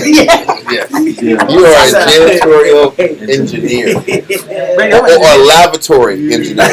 A laboratory. You are a laboratory engineer. Whoa. Exactly. What's that? Yeah. That's It a sound like affirmations or something like that, like personal affirmations. Yeah, but that's what people people want to affirm your ego because people need ego, and some people after a certain period of time say, "Listen, I'm not going to get any labor." But guys, listen, y'all stay locked in. I'm not going to get any. I'm not going to get any labor unless I sue this man. Then you get bad counselors start playing mind games. We don't do it over here. We don't accept it. We teach against it. That's what the scripture says. Speak into a smooth thing. Yeah, start getting smooth counsels and smooth conversations. And the person gets hyped. And they're out there doing all this work, and they realize, hold on, man, they realize they come to the realization that they're not important in the big scheme of things. That no one's important. And then the conversation is, I don't know if I can do this anymore.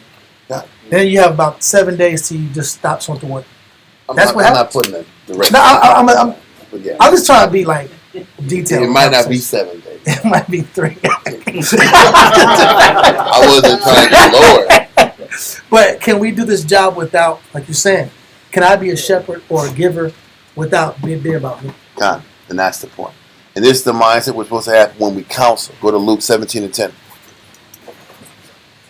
Luke chapter 17 and verse 10 reads, So likewise ye, when ye shall have done all those things which are commanded you, say, We are unprofitable servants. We have done that which was our duty to do. Listen, teaching and counseling and losing time and putting yourself last is our what do you call it? It's occupation. No. Our reasonable service. Okay. Romans 12:1. Yeah, just doing our job. That's the least we can do. Counsel and put ourselves last and be an ear and not make it about what you feel. That's the least we can do. We are unprofitable servants. That's the basic commitment we can give to the Most High, is putting ourselves last. And we have to be that and be happy with the fact that that's our job. Let me be at peace with my job. So once again, that's the first phase of the class. It is to get us to understand how you have to look at the job in general. And if you can look at the job in the right way, then the next phase is a lot easier. And we're going to start this next phase real quick. There's a few verses. Let's go to Mark chapter 1, verse 17. But I'm glad you brought this class out because it's important to know what we're really doing. God. Because if you don't, then some people, remember we talked about for years about brothers hit a certain wall? Yeah. They hit a 7-year wall. Or They hit walls because there's a time where you have to transition from receiving and taking to now giving your life and just giving. Yeah. Because that's where a lot of people kind of like get tripped up. When you're getting counseling, you're getting attention, you're getting the things you want, it's easy. When you got to sit back here and now your life is about giving for free and not getting back anything, then it's a challenge. Then doing this is hard. Okay? So let's get Mark 1 and 17. Now Mark chapter 1 verse 17. And Jesus said unto them, Say Yahushua. You got it.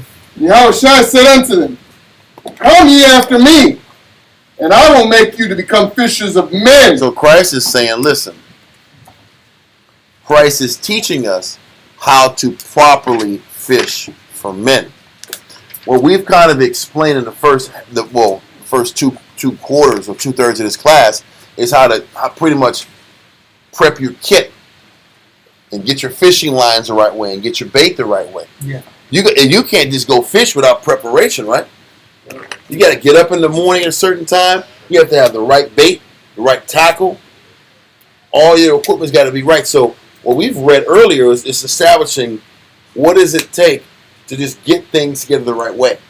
What do you have to do to have the equipment and the tools necessary to actually fish and develop men? Now we have to figure out what it takes to actually fish for men and bring men in and develop men and counsel men and strengthen men. What's the next phase? Go to Matthew chapter 10, verse 8. Matthew 10 and verse 8.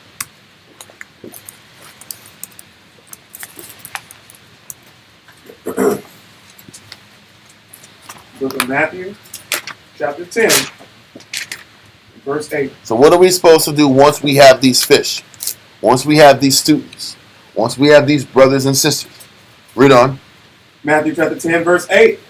Heal the sick. Our job is to heal the sick, not push rank, not sit back here and push authority, not sit back here and enforce people to lock into how we do things. Heal the sick. Read on. Cleanse the lepers. The lepers are the people, listen, we know through the scriptures, the people that had the leprosy were the ones who had the psychological issues. Right? The leper couldn't live in the city. And a lot of times the leper, having leprosy and having a mental distemper went hand in hand. So in order to cleanse the leper, we didn't have the power to sit back here and make your skin whole. What we did have the power to do was to teach and help clear your mind. Because that's what we do every single day. We work with brothers that have mental illness, mental sickness, sisters that have mental illness, mental sickness. And our job is to help cleanse that distemper from the minds of the people that are around us on a daily basis. This is why Christ went to go deal with the publicans and the sinners, the people that had bad reputations for poor conduct. Our job is to work with Israel every day who has poor conduct to help rehabilitate them so they can operate and please the Most High the most efficient way possible. So he said, heal the sick, cleanse the lepers, read on. Raise the dead. And we know we can't raise physically dead people, but we can help raise spiritually dead people. Yeah, that also means unproductive. Huh? I'm not productive in my house, not productive in my study ethic, I'm not productive in how I deal with relationships. Yep. Now read on. Raise the dead. Cast out devils. Mm-hmm. Freely ye have received. Freely give. Now check this out. I want you to go to Blue Letter Bible and go to Matthew 10 and 8. We've read this 1,000 times. Listen, we've read freely receive, freely give a whole lot of dang times, but we never sat back here and had a good understanding of what they were saying. Matthew 10, verse 8, and we're going to Blue Letter Bible, and we're going to look under freely. Freely. Oh. Yeah. Blue Letter Bible, Matthew chapter 10, verse 8. It says, freely, undeservedly. Listen, it says undeservedly. Yeah. We're supposed to deal with people and give to people for free that don't deserve it. Now, why would a person not deserve to be given to? Why would a person on the outside not deserve another opportunity or another chance? Maybe because they don't really want to change, Mm-hmm. but they know they need to change. Con. And you're stuck with the bill. You're stuck with the damn bill of a person that don't want to change. And they're sitting here looking at you. And you're looking at them. And they're looking at you. And they ain't going nowhere. So you on the hook for it. So he says we're supposed to freely give to those that are perceived to be undeserving. If that's not humbling, I don't know what is. You're supposed to give to the ones that aren't deserving to be given another chance. So that what that neutralizes is, okay, this person is disrespectful. This person is out of pocket. He doesn't deserve me to do what? Keep working with him. And when you see a person that's out of pocket, that don't deserve to be worked with, what do you got to do? You got to freely give that undeserved soul. Now, that undeserved soul that's in the work. Not Jake. Not Jake. We would sit right here giving the mass murderers and killers. We ain't doing that. What you're supposed to do with the undeserved that are still here. The people that keep making the same mistakes that normally will give you a reason to quit on them. That will normally give you a reason not to keep working with them. So we're supposed to freely give to the undeserving. Now, when you sit back here and also go in that same blue of the Bible, read past undeserved, and go into that translation after that, it says, in vain and for naught. A lot of times when we're dealing with brothers and dealing with sisters, it feels like the counsels and the effort you put in is in vain. It feels like when you're developing people and giving them your all, it seems like your efforts are for naught. Because it seems like the word goes in one ear and what? Out the other. It seems like people aren't properly receiving the message. And it makes you feel that you're spinning your wheels and you're wasting your time with people that don't give a damn. In a Jake terminology, is you're a sucker. And you're wasting your time. Yeah, you're a sucker. Because Jake He's pimping you. You're just a sucker. He's pimping you for a job. Yeah, he's pimping you for a place to stay. Yeah. Or he's scamming. Scamming. I get scammed by Jake's side. Or by Israelites. The Israelites are Jakes. Yeah. But this is the fight that you're fighting. The idea that I'm giving and this guy is trying to play you, they're trying to use you, and I'm spinning my wheels dealing with this guy. Because he really ain't trying to change this. And sometimes they do by sabotaging you, but then they'll come back again. And that's my point. It's not like your perception is untrue. Your perception is right on point. Israel be using. Israel's name is supplanted. Israel's known to just hustle to get by. I'm gonna tell you what I got, what you want to hear to get what I want. That's what Israel does all the time. And we have to have the capacity, knowing that Israel is going to use you. They're going to hear they're going to say what you want to say, tell you what you want to hear, and still work with you and give for free. Even though this energy that you're giving for free is really for what? For naught. And that's a humbling pill to swallow. That you got to give and exert energy and put time into people that will make you feel like it's a waste of your time. But this is what Christ was doing when he was going to the publicans and the sinners. He was just trying to get one person to change. He knew that the majority of the time he invested into those people, they weren't going to what? They weren't going to change. They weren't going to listen. They were going to sit back here, get healed, get something out the deal, take from Christ and leave. He knew that. Right. He knew that it was a waste of time and still gave freely. Yes, sir. That's why only 120 people only changed towards Christ. Yeah, but who he committed himself to everybody in the cities. Yeah. He gave to multitudes. He taught multitudes. Right. Yeah, he also said he knew those were some that were with him who only came just to get bread. Good.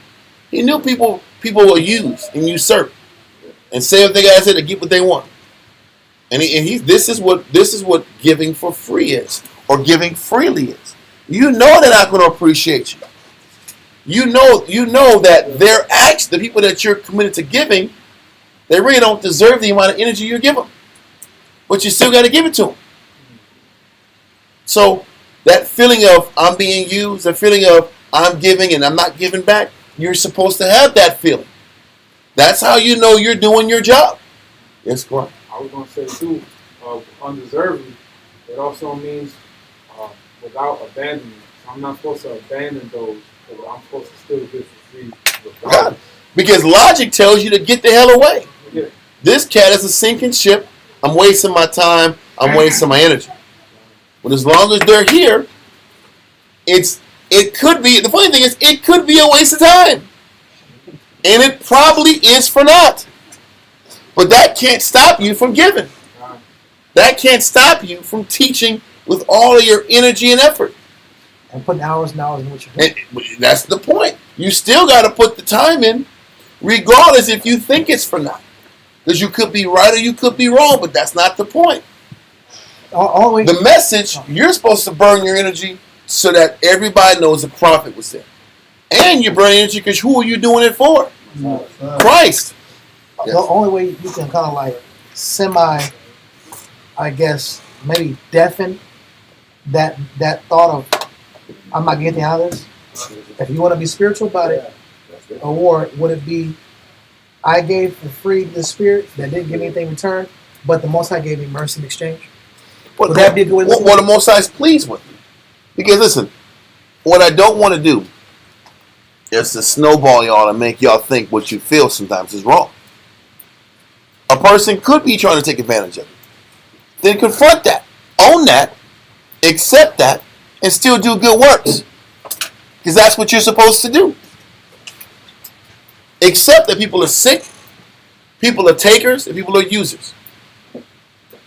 If people are here in class, you give them everything you got.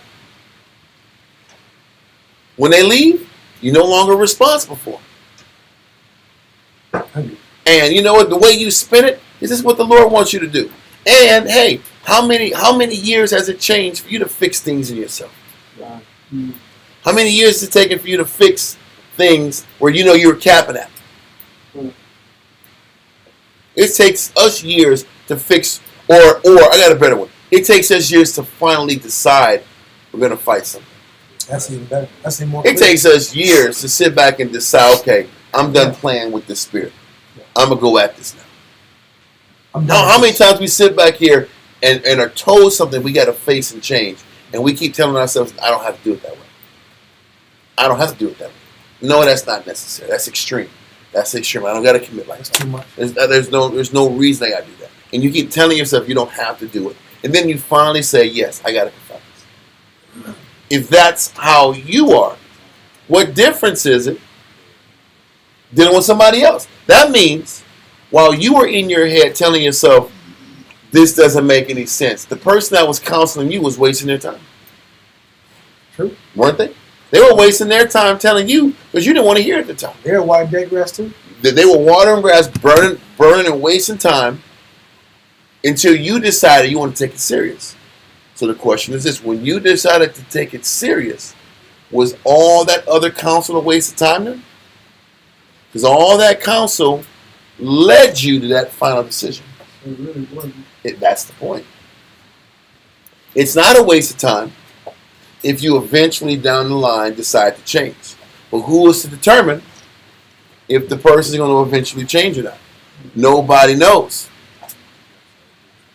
And that's why you do what you do, in hopes that they will change eventually. And that's how you stay humble during difficult situations of counseling and teaching people that you know are hustling.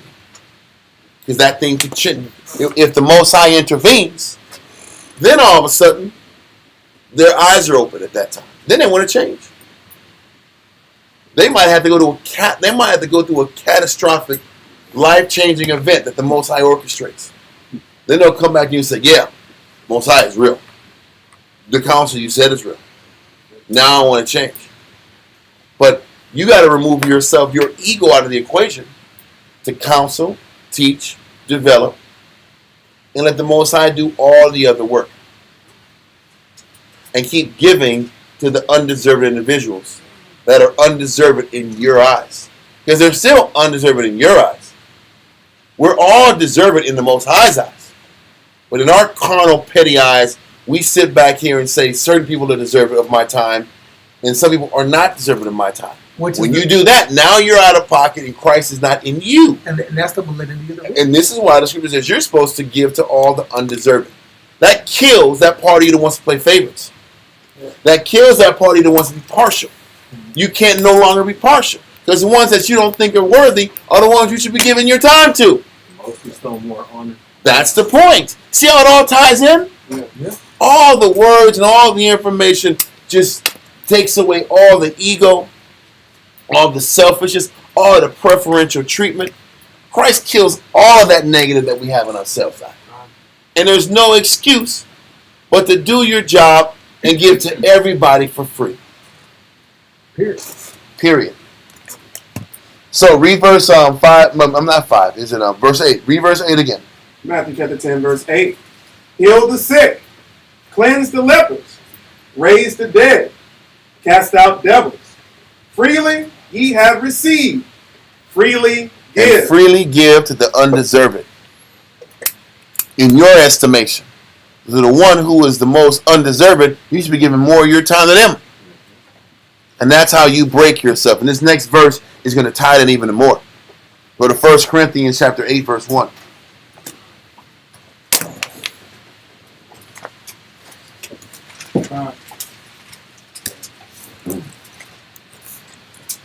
First Corinthians chapter 8 and verse 1. Read it. Now as touching things offered unto idols, we know that we all have knowledge. Knowledge puffeth up. He says, knowledge puffs up. And this is where you get all these classes, you get all this information. You start sitting back here and having a little inflated ego. We start getting breakdowns and classes upon classes upon classes upon classes. It says, knowledge puffs up. Read on. But, and listen. We're not going to talk about personal time until class is over. Everybody sit down and get in class and stay focused. 1 Corinthians 8 and 1. Do it again. 1 Corinthians chapter 8 and verse 1. Now as touching things offered unto idols, Jeez. we know that we all have knowledge. Because we all had knowledge of carnal, worldly ways that we operated in the world. Because everybody knew how to operate negative. Knew how to move in the world negatively. Read on. Right. Knowledge puffeth up. Knowledge brings pride. Knowledge brings pride in all of us. But the Most High understands how to neutralize the pride and the ego from all these multitude of classes and verses and breakdowns that you get. He knows how to break every single ego around. How does he break the ego? Read on. Right. But charity edifies. He says charity edifies. To edify means to build up. So the question is this. He said charity edifies, but who does charity edify? The person that you're teaching or You. developing. No, it's you. Yeah. Charity edifies you. It's for you. It's how that ego gets neutralized.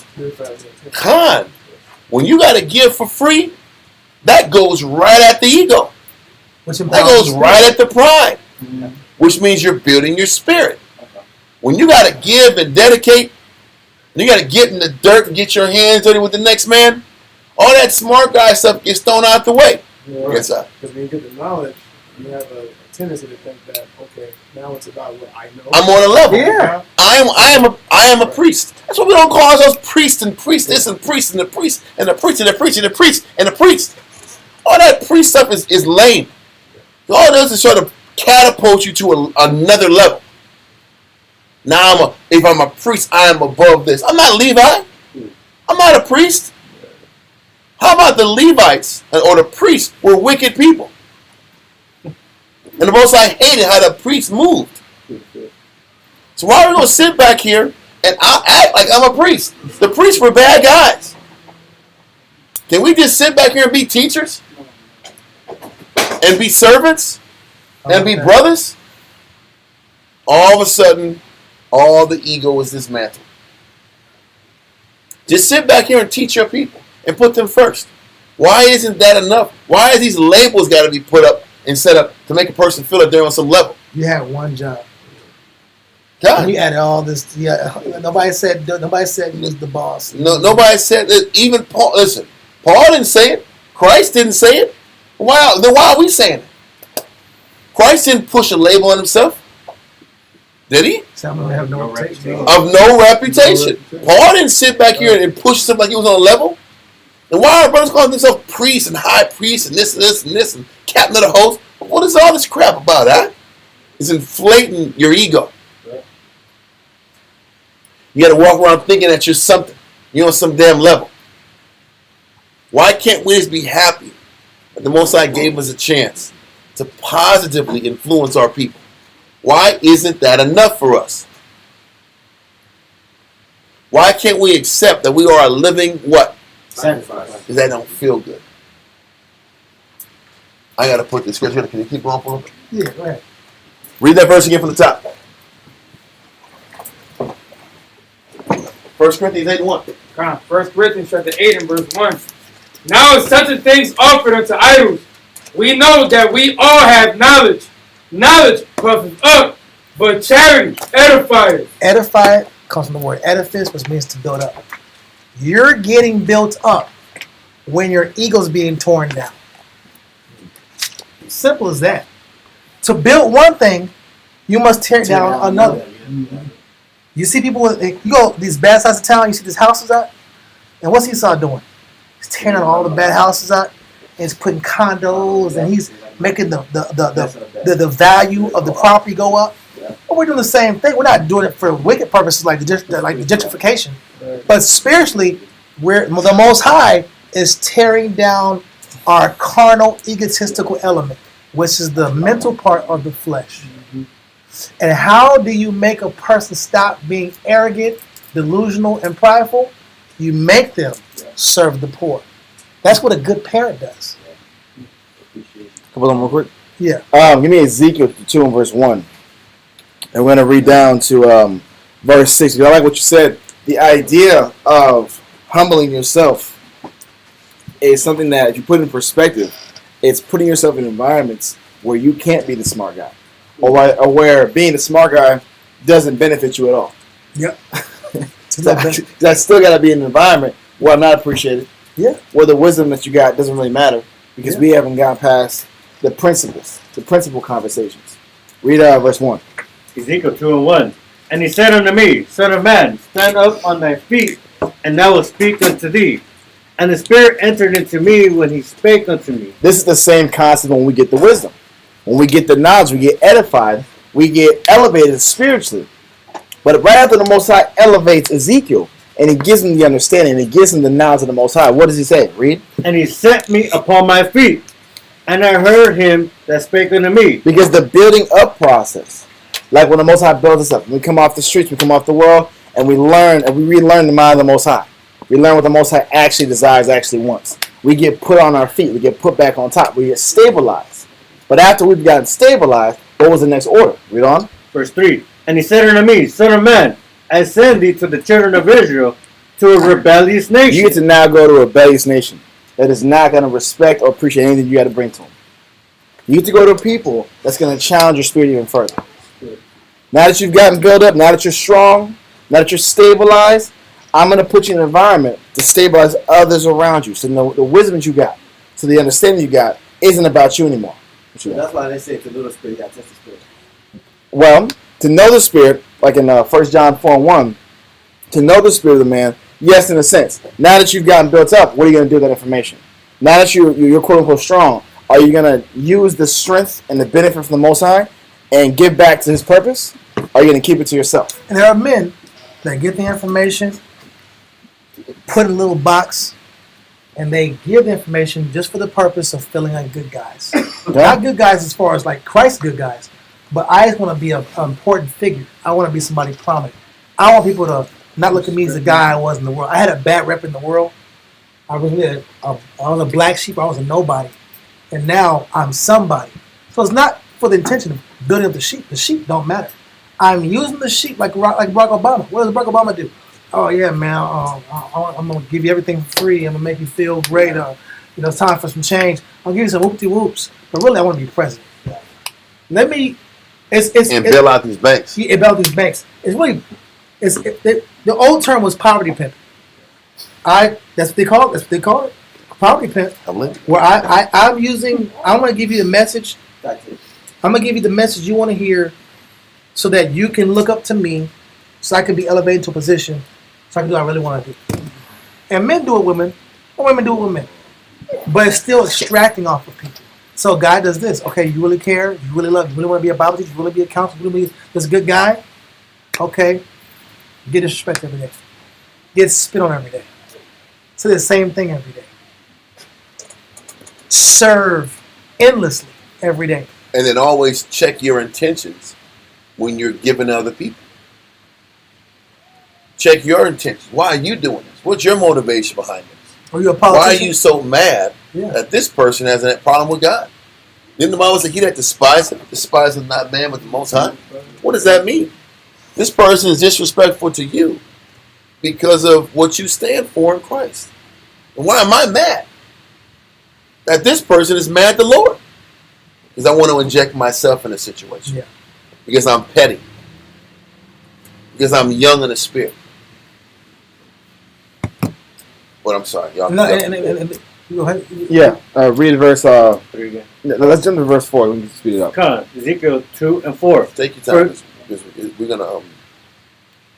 I don't want to keep going on this point. Okay. We're gonna go back. Then let's go to verse 3. Then. Verse 3. And he said unto me, Son of man, I send thee to the children of Israel, to a rebellious nation that hath rebelled against me.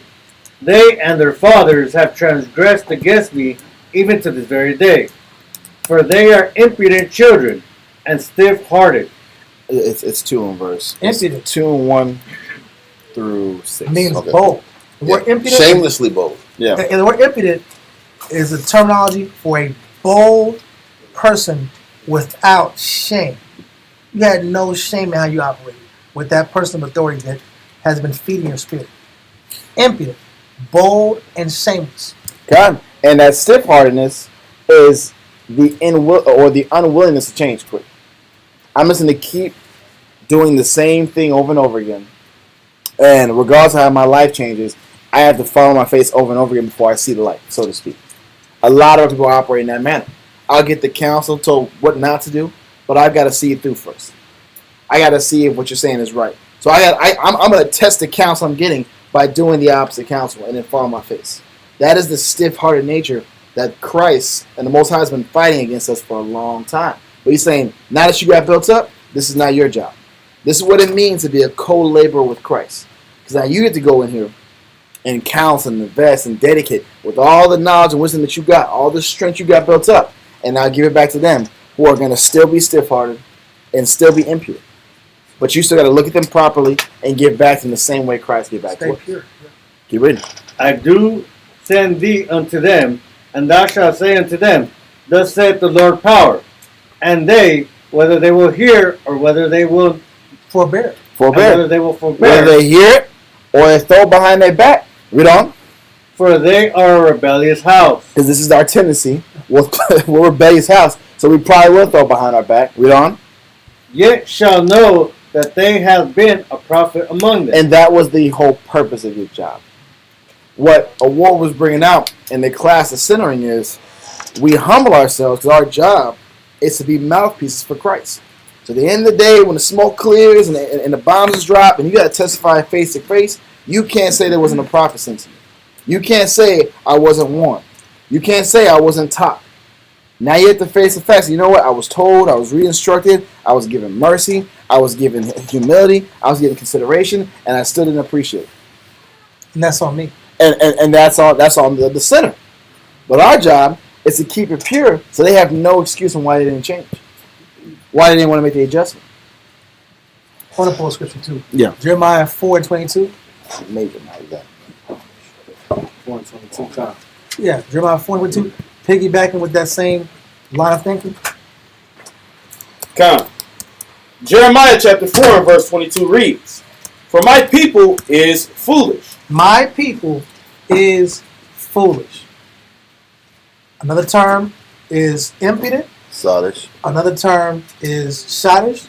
Another term is stiff-hearted. They're also foolish. I mean, they make dumb decisions that don't benefit their spirit. Read. For my people is foolish. They have not known me. They have what? Not known me. That's why our job is to keep saying the same words of Christ. But if you're saying the same words of Christ and they're not knowing the words of Christ, it means they didn't listen. Mm-hmm. They didn't know me because they didn't listen. Read. They are sottish children. They are what? Sottish children. What does sottish mean? Sodom. Stupid. Foolish. Can you get a definition, please? Sodom, 1828 West Dictionary. It says dull, stupid, senseless. Senseless. I don't make sense. What I'm doing doesn't make sense. My attitude, perspective, and actions don't make sense. Read. Very foolish. Very what? Very foolish. Not making any sense. Keep reading the scripture. They are sottish children. I mean, people that don't make sense. Read. And they have none understanding. And they don't make sense because they don't understand. But why don't they understand? Because they're not listening. And can we accept that they're not going to listen? But you're still required to say, he said. Read. They are wise to do evil. But when it comes to doing negative and extracting and getting a benefit and hustling, they're skillful and they're organized and methodical. And they have a clear clerical mind. They're surgical when it comes to getting what they want and manipulate. But, read. But to do good, they have no knowledge. But when it comes to doing the right thing, being humble, following, submitting, changing, praying, living right, doing right, making good choices, being responsible, being a brother, being a good student, being a good wife, being a good husband, being a good officer. Read. I beheld the earth. Listen, it says they know not. Okay. But being what? But to do good, they have no knowledge. But to do good, we don't have any knowledge. What does that mean? The message that was not sticky. He's telling you that you have to constantly give the person the information because they don't have the ability to retain the information. And that's our job. Can I be a constant broken record? Can I be a constant example without being offended? So listen, what we're going to do is we're going to shut it down because there's way more here, but I think it's a good stopping point, and we'll pick back on where we're at. We're going to start off with James 1:5, but that'll be next week. To all for tuning in, y'all. We'll see you guys on Wednesday with Sham Shawan. Shalom, everybody. Have a good night.